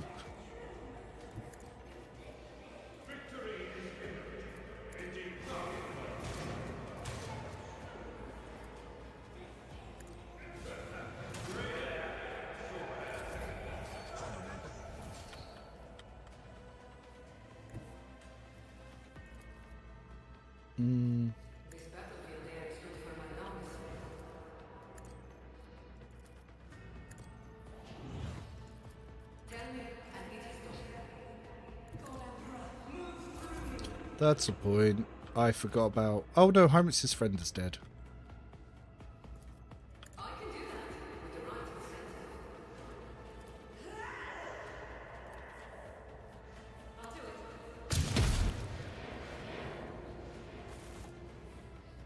it. Have you tried giving Hyman's a year later as... What? What do you mean by giving? I missed part of the chat. Let me scroll up. One of the most knowledgeable guys when it comes to the game. I actually find the difficulty quite balanced in my first PTM, my first unfair playthrough. See, my first playthrough I found too easy, and then I restarted, but I knew enough on my first unfair, because I did up to Act 2 on Daring, and I was like, well, this is too easy. My friend told me to restart, so I did again.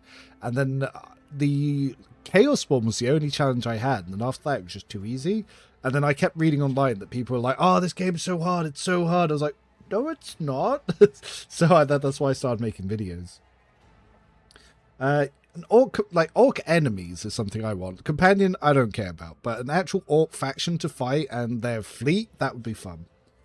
To be fair, once disappearing once you figure out... Yeah, once you figure out how the game system works, it does become too easy. A lot of CRPGs are solved in the level up screen. Oh, turning them into home mix. Yeah, you can do that, just for some extra points. Oh, what is happening here? Skip.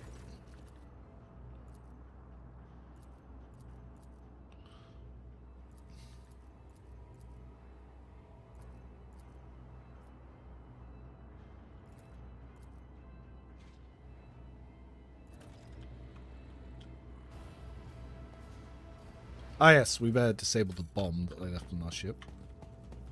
Just as I planned. The Emperor favors me today.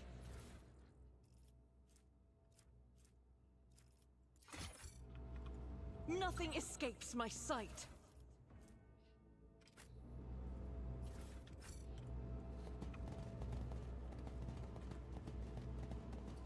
But yeah, the Drukhari feel kind of weak. Like, most of these guys all got one-shotted. Rise to the top or get left in the dust.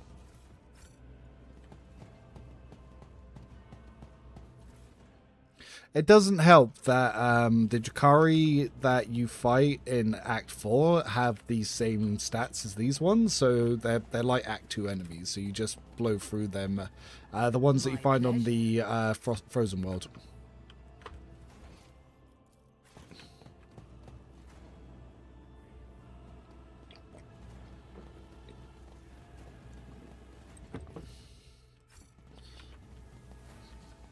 But what do we think? How do we think about the arc rifle assassin build? I know we haven't got to the really game-breaking stuff from Malign Influence, but Malign Influence and Degraded Defense that you get in Act 3, that it's kind of OP for everything. But I think for early game, for Act 2, like what we're seeing with the arc rifles are pretty good. I would probably like to do a rerun from the start with it. Just see how it does. But I might save that for maybe doing a Castigator arc rifle build that I can do with DLC 3. Just gotta hope they give us some ink gear.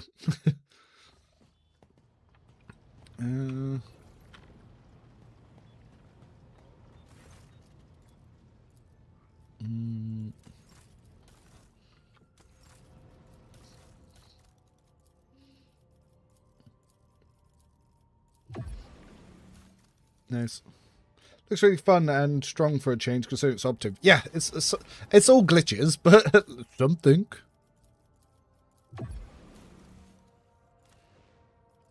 Oh, I think we've almost completed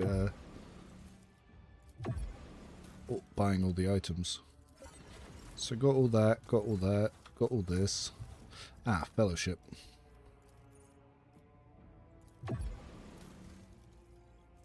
Death World Armored Body, 10% dodge against ranged attacks, 2 MP.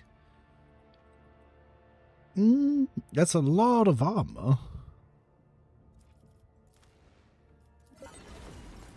Who's got low armor? Hymrix, you want 40% armor?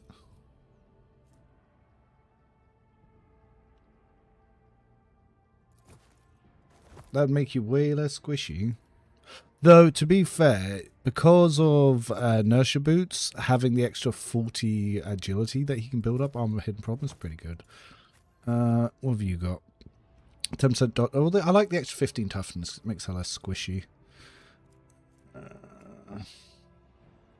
Well, might as well. Like, it barely adds any difference. Let's go. What armor you got? Oh yeah, that's fine for you.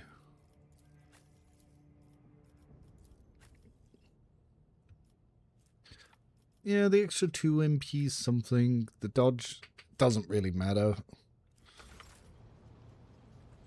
Oh yes, the Imperial Navy as well. Cool. Yeah, torpedo upgrades.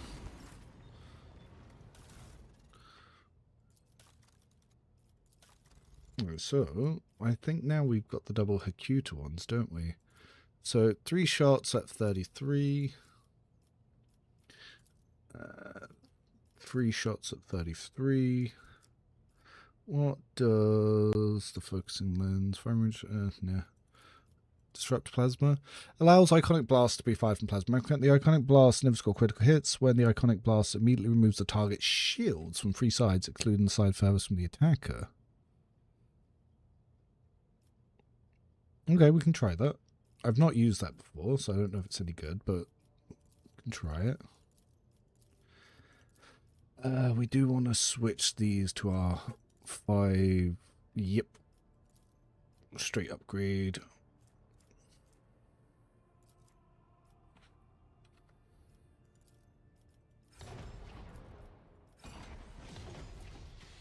Can I get anything more on that? Oh no, it's max.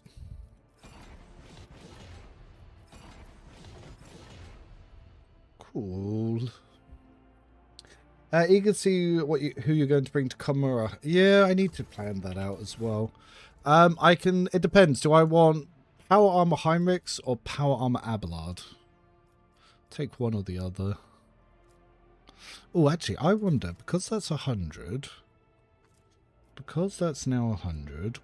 Will this work? No. Fair.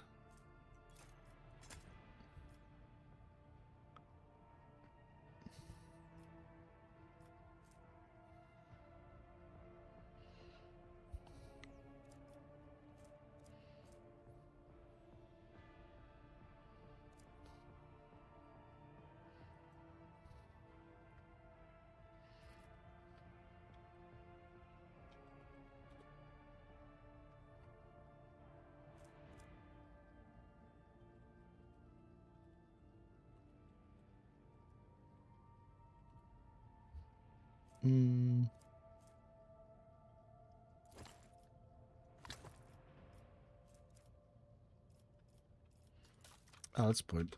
What other weapons do we have here? So we can put on red crystal staff on her. Yep. Then Abelard, what secondary weapon sets we got?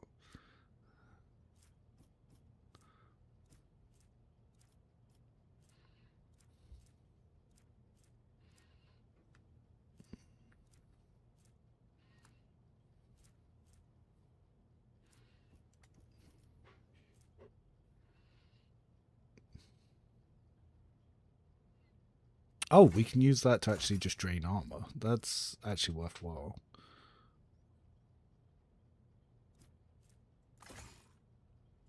Probably want it on... no, before the offhand, actually. Yeah. Chain Sword and Chain Axe for his secondary set.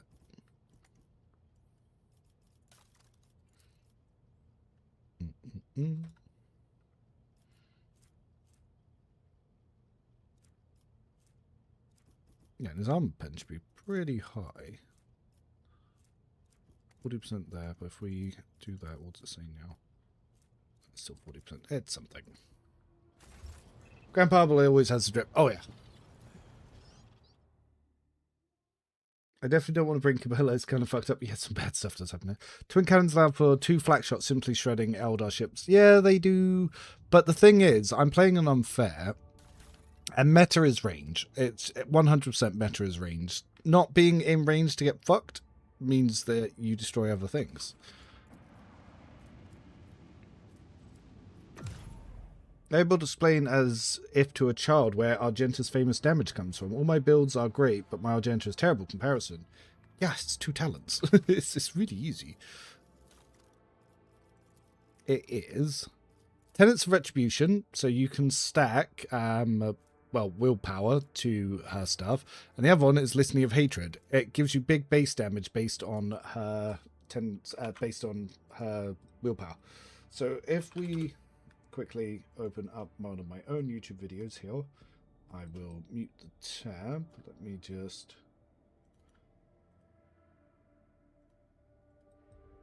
go channel.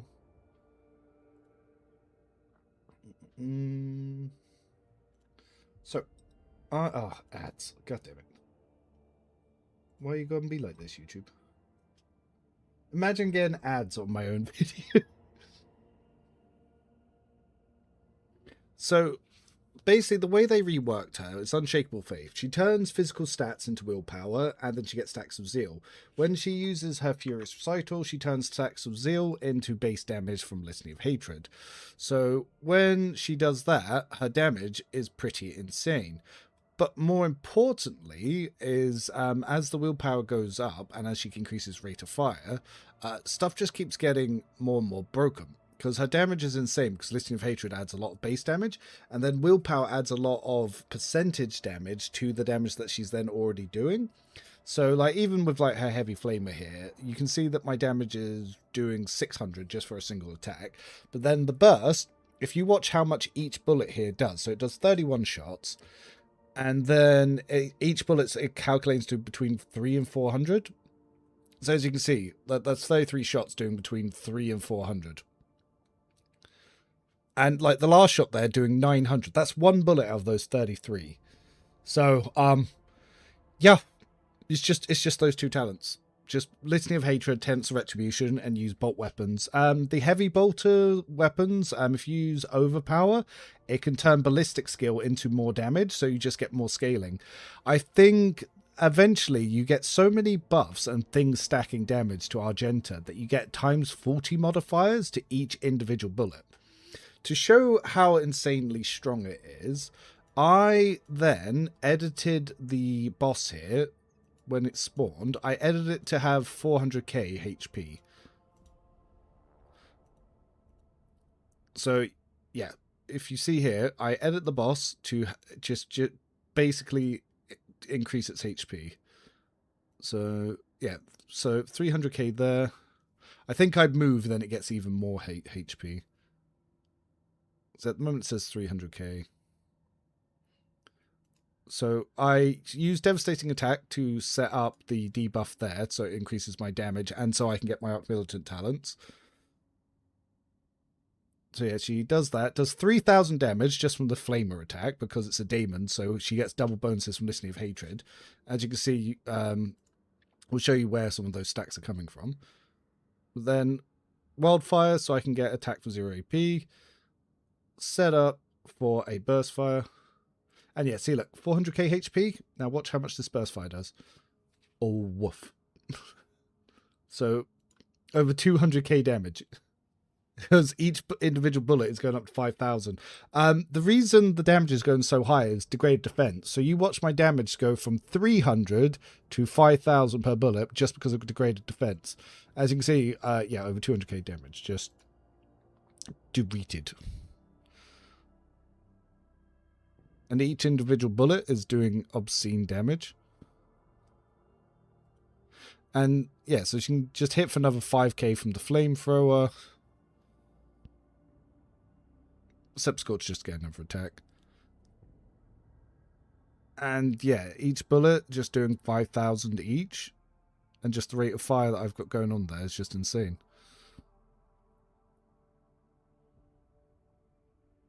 The damage she's doing is crazy. Like, even her kick is doing 622 because of degraded defense. It's just, it's pure insanity. But, yeah, so degraded defense, Listening of Hatred, Tense Retribution, big damage. No, someone was asking how Argenta does damage because they couldn't build Argenta, so I was just showing how Argenta does damage. Like, the only challenge in Grim Dark is space combat. Space combat's scary because you can just lose and die.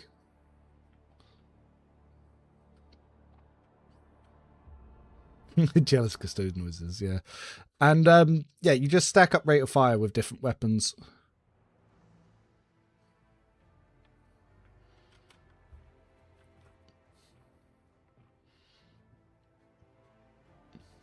I've got to learn how to do each of the companion, yeah, each of the companion paths, because I really have not memorized any of the companion paths. I'd like to do a No Romance Yearlit Warrior run, see if I can get her onto the Harlequin path. I think mistake was not taking her litanies. Yeah, the litanies are crazy. But you can do over 100 damage per bolt round in Act 1 with Litany of Hatred. Remove Theodore portrait. I guess we'll have more reason to in the next one. And I need to sneeze.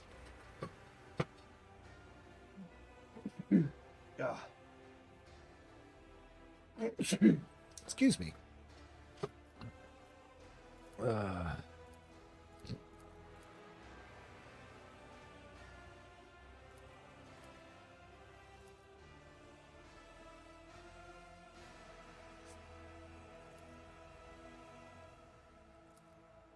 Yeah.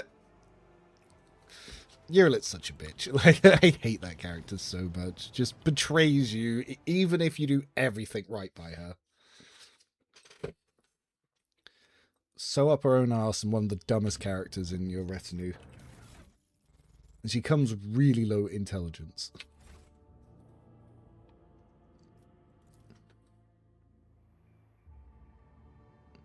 At least Mirazai knows he's the bad guy and he enjoys being the bad guy. But yeah, the double flak shots, like you said, very good for Aldari and Drukhari because of the multiple flak hits. How do you deal with the Worldborough boss in Act 1? He almost guarantees a kill with at least one of your guys at the beginning. If you just spread them out, he doesn't burst fire, he goes in for a melee, and Abelard can tank that. Yes, Yearlit and Mirazai can become a Harlequin. It's one of their endings.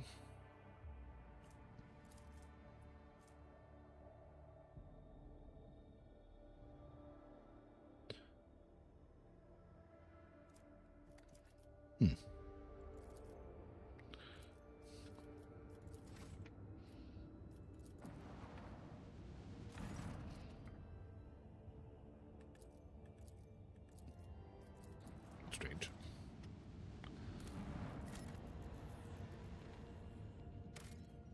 Yeah, you've got to no romance Yearlit, and she has to be on the warrior path.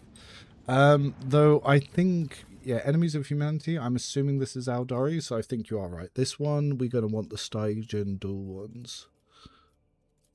And we'll switch this over to flag.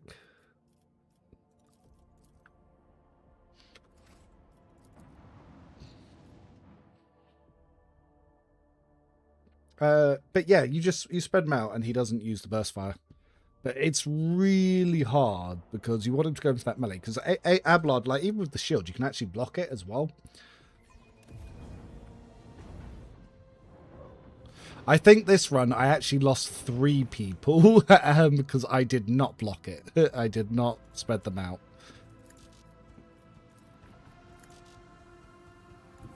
Engage the engines. With the force of a supernova.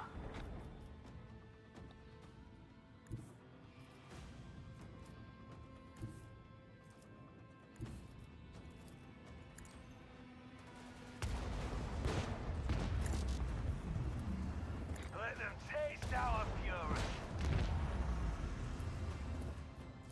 Ah, there's a big one. Did I lose my fighters? Or is that one of their effects? Let the void sort them out. Right.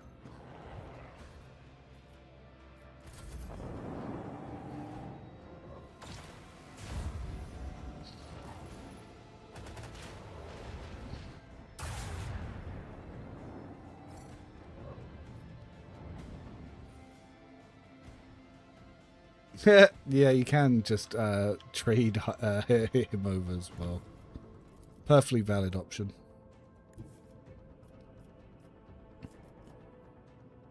Coordinates set.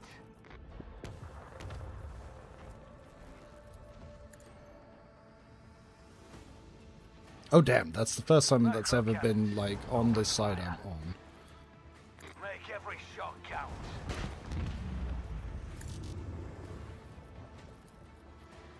Fire at will. Ah, why not? Oh, now I can use the fighters.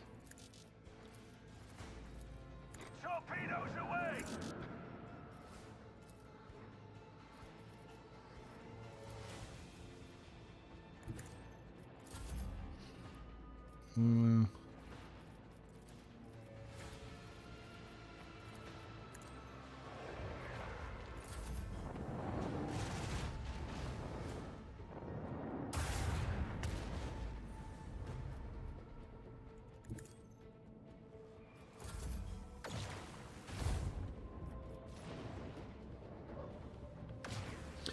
Fighters in the same file as flak, and whenever the upgrade you have them, you can't see. Don't know. Fighters are on cooldown at the moment because, yeah, that happens when you fire the missiles. Take us in.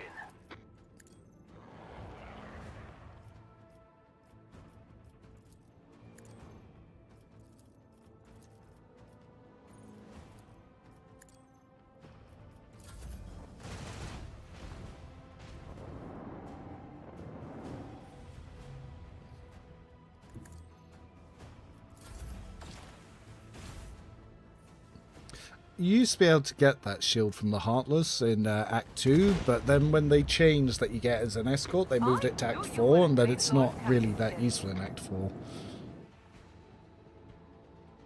Yeah, space combat is crazy buggy. They messed it up a few updates ago, and the torpedo ordering is really weird, and you can sometimes be lost from the initiative order, and when that happens, enemies just get infinite turns until you die. So it's like, it's scary doing Grim Dark, because if you get one of the space combat bugs, your run's over. It's like, oh, thanks, GG.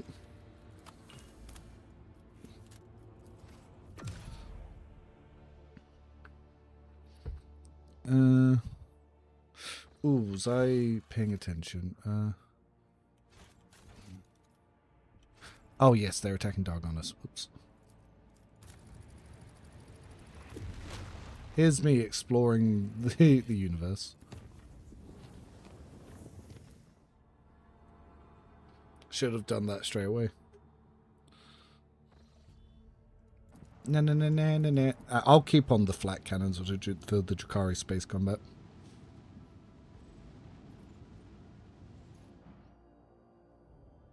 That's the problem with Owlcat is Grim Dark adds nothing extra, but it just comes with the risk of a bug bricks your save and you lose your entire run. It's not like Honor Mode where you get cool new mechanics or different encounters.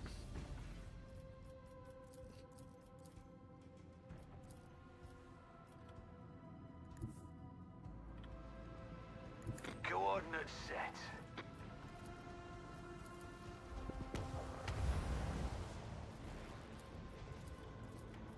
Keep.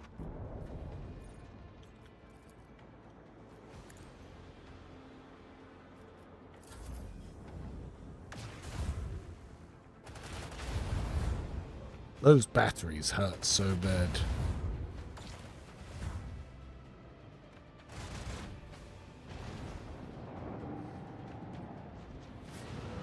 Nope. It's coming for me. Look how many attacks he got.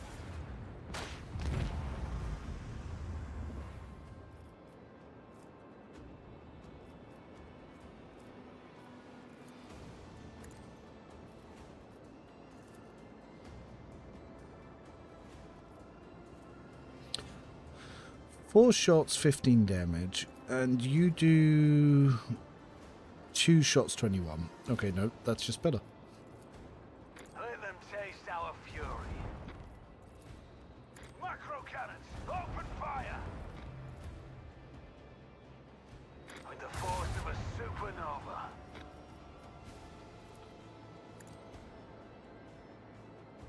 Engage the engines.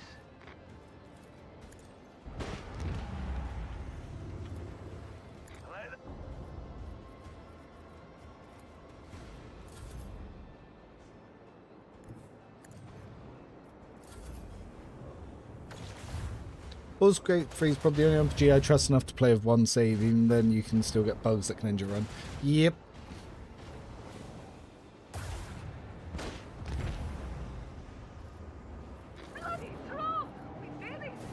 Hey. Huh, I've got 3 of those Hecutors now. What am I getting messages about? Anything important?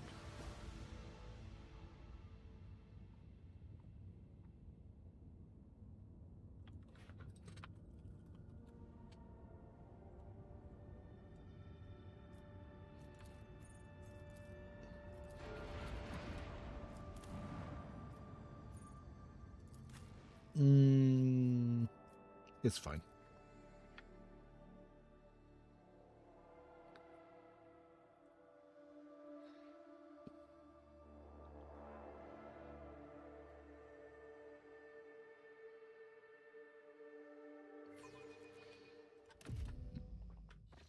Love how your escort ship punches far above its own weight class. And yeah.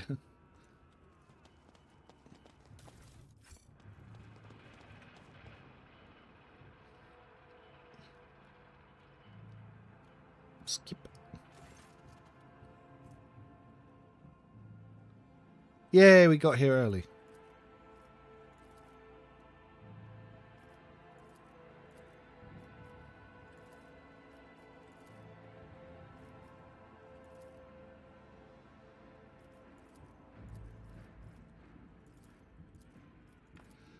Let's go mess him up.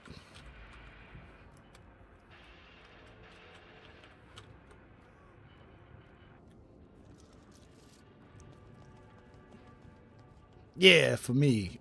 Go kill things. Let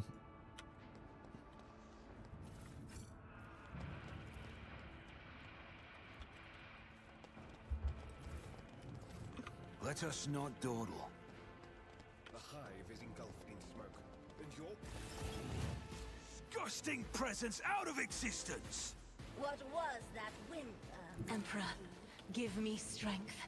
Isn't this a job for the serfs? My artifice is unsurpassed.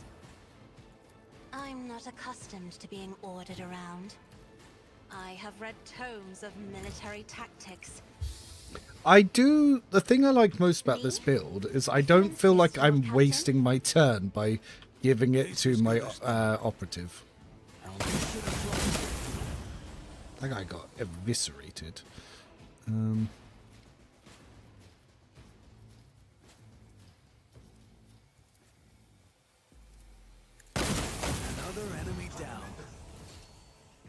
pretty good.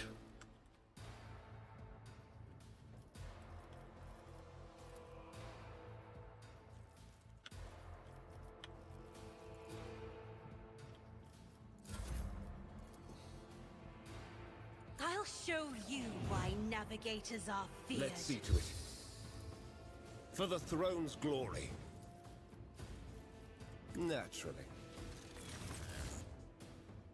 Oh. My range. Oh damn. That's annoying. Didn't plan that out, now did I?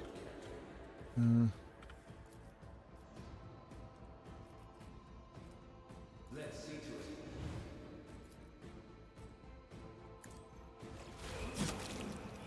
Cool.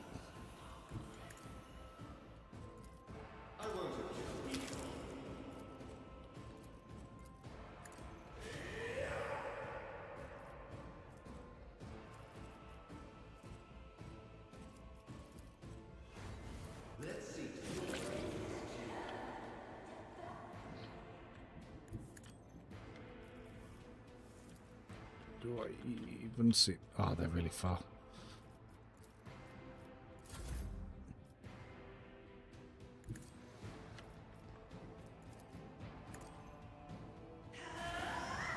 I love the debuff they get from getting warped. Arc Rifle Operative works better than Plasma. For the Rogue Trader, yes. For Pascal, I still probably would use the Plasma. But I am definitely abusing bugs. Let's not pretend that I'm not.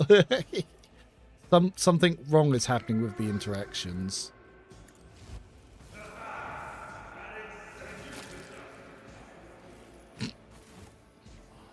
What if Abelard said, you die now? So the reason I got 3 attacks there is because obviously he tried to attack me back and I parried, so using Reckless Strike just caused me to have lots of extra attacks.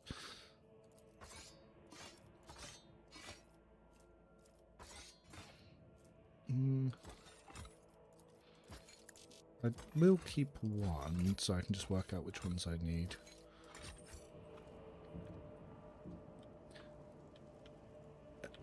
Oh, it's the veil gone weird with the audio. That will fix later. Yeah, Pascal has specific busted plasma feats. But yeah, that arc rifle bug, probably really, really good on Pascal as well. So yeah, plasma arc rifle assassin does slowly get quite strong.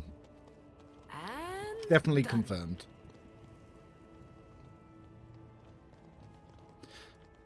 The only thing with Pascal is obviously he doesn't have access to Fortress World, but it's not like he needs it. Never doubt me.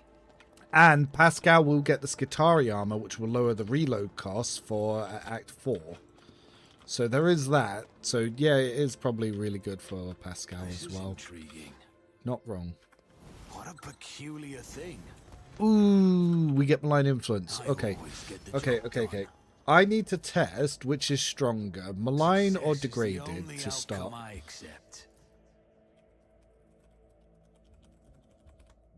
So this is the big question. Which one do you want first?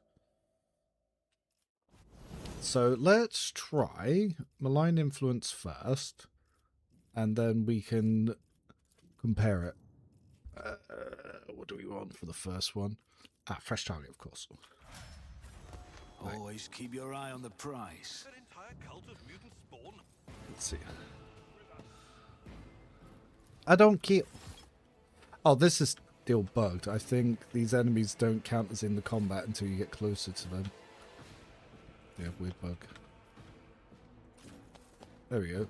Just bringing enemies into the combat by spawning near them. We all in combat? We all in combat? We all in combat? Cool. Right, so let's test how well this build does. Oh, Argento, of course. So let's stack up as much as we can here. Won't be easy. I'm a navigator, not a servitor. Me, if you insist, Lord Captain. I'm not accustomed to being ordered around. Okay, can we get you closer? No, but it's fine. Isn't this a job for the serfs? Who if not me? So, first thing we're going to do is... Where is the... There's Tazara. On it. Alright. Well executed. Fuck. That did a lot. What the fuck?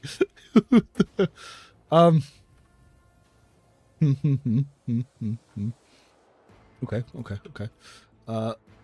Then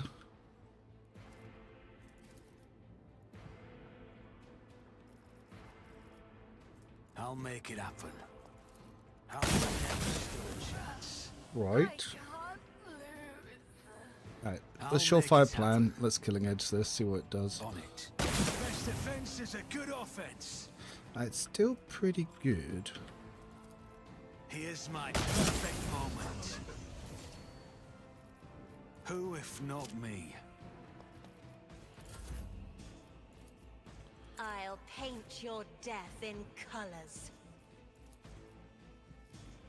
It's as good as not to mean nothing to me. I'll make it happen. On it. You should have thought twice before crossing me. So, Who if not? Best defense is a good offense. I'll see to another enemy down. It's as good as done. probably shouldn't have clicked reload there, but anything left to shoot? I can't even target those guys, they're a little too high up. Oh, but there is you. I'll make it happen. On it. Well, it looks like it hurt.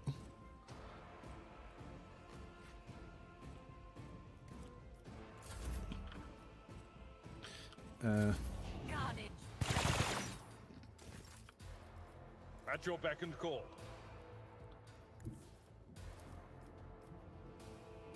Victory is imminent. I took care of this one.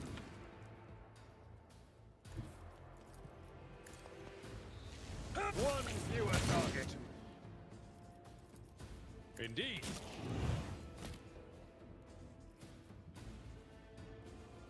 A tactically sound approach. At your beck and call. Reduce the dust. I will do my duty.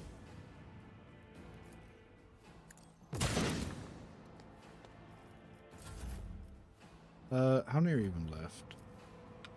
Ah, there's just two. Well, there's one there. Where's the other one? Oh, he'll die to Echo Pulse anyway, so.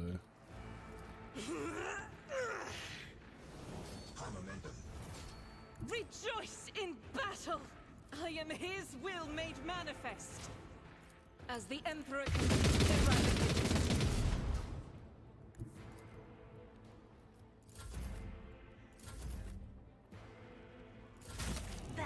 Oh, it only took Too bad I never 27. leave that one Thought he would have taken more.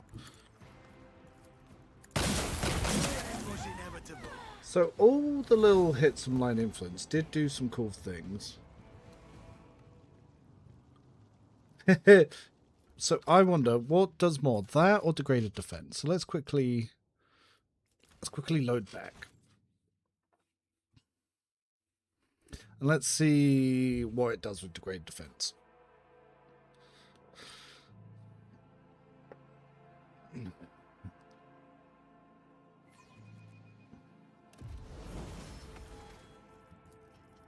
So this time we picked degraded defense, and we also take fresh target.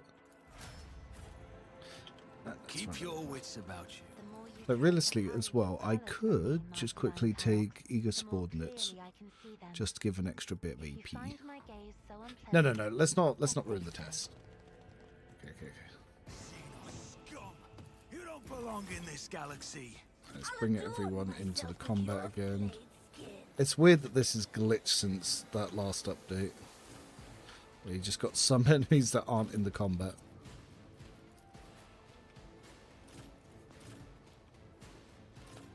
Okay, so let's group them up again. If I may. They didn't group as well, but still grouped. Isn't this a job for the serfs? I'm not accustomed to being ordered around. Now, we did get a different for the serfs? tile, so that might change things a little bit. If I may. So again, we're perfect spot.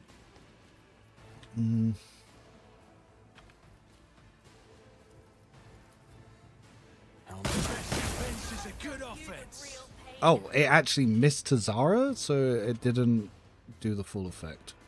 That annoying.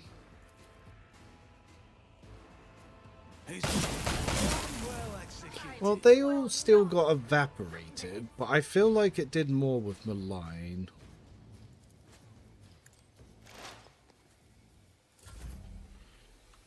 No, I definitely feel like it did more with Malign. Isn't this a job for the serfs? But that could also be because they were spread out more. I'll show you why navigators are feared.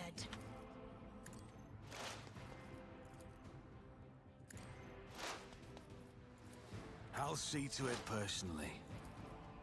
I'll make it happen. On this is a good offense. Strike. I'll give you a chance. Taste. Who if not me? Your end was inevitable. Another enemy down. Yeah, I don't know. I feel like Malign definitely did more. Though it's not like it doesn't do a lot in its own right. It's just doesn't feel like as much.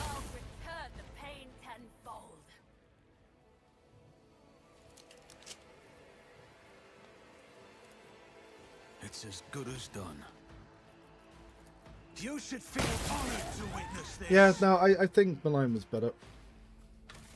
I've not seen too much on the upcoming stuff, but okay, so let's have a look at the build. Yeah, let's Lightning Assassin. We take Malign Influence first. It's definitely more important.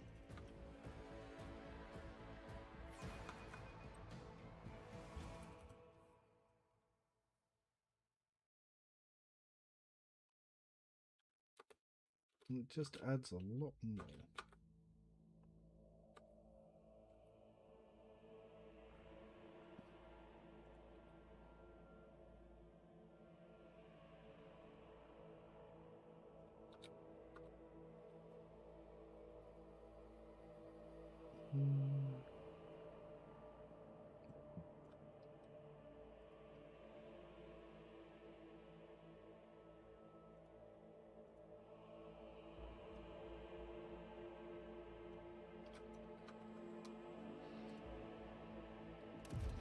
So, this time, if we level everyone, so we'll take Malign Influence first, because it definitely felt like it did more.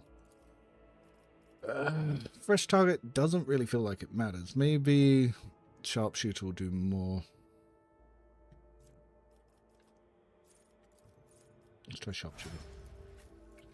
Alright, this time, Eager Subordinates. Yep. Seize the initiative. Yep. So you'll also take Eager Subordinates, and you'll take Decisive Response. Let's get Degraded Defense in there. Now, which one do we want? Wreck and Ruin? Wreck and Ruin. Heinrichs, Degraded Defense, and... ooh. First tier, what do we want? Probably easy target. Abelard, also degraded defense. And easy target, because that applies to all this stuff. Now, to the top. now. Those who oppose Von Valancius.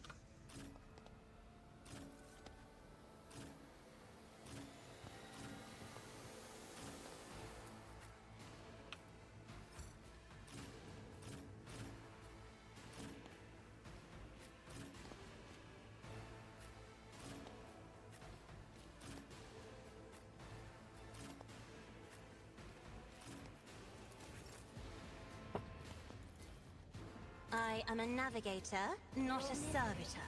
Is my treat.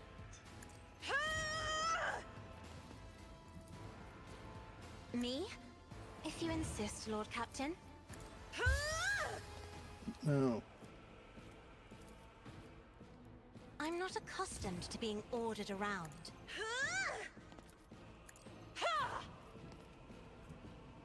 On it.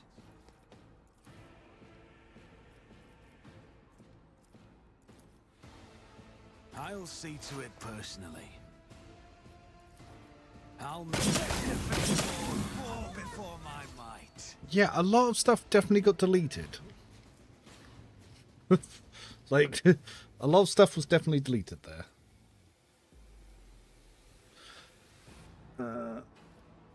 Who, if not me? Another enemy down. I'll paint your death in colors. On it. Oh, free attack. He's as good as Then numbers mean nothing to me. yeah. I'll make it happen.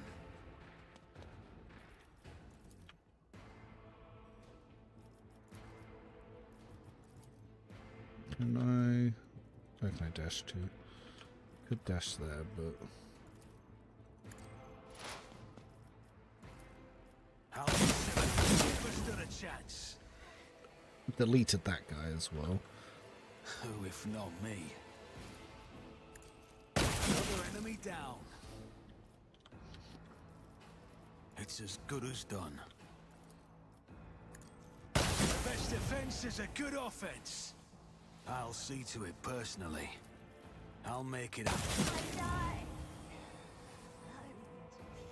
On it. So, yeah, there's no two ways about it. Blind influence. That's the one we want Who, to if start not with. me? It's as good as done. Now, from here, can I hit any of these guys? They're just not in my field of vision. Shame.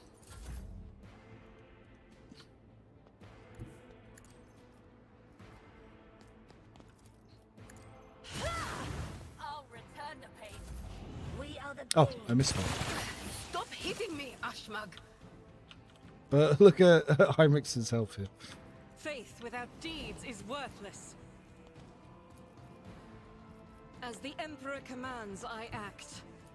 I will bathe this battlefield in righteous fury. None can escape the Emperor's judgment.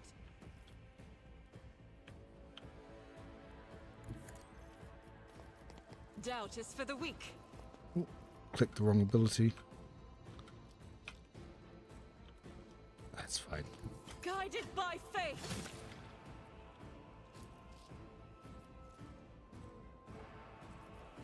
I'll do it.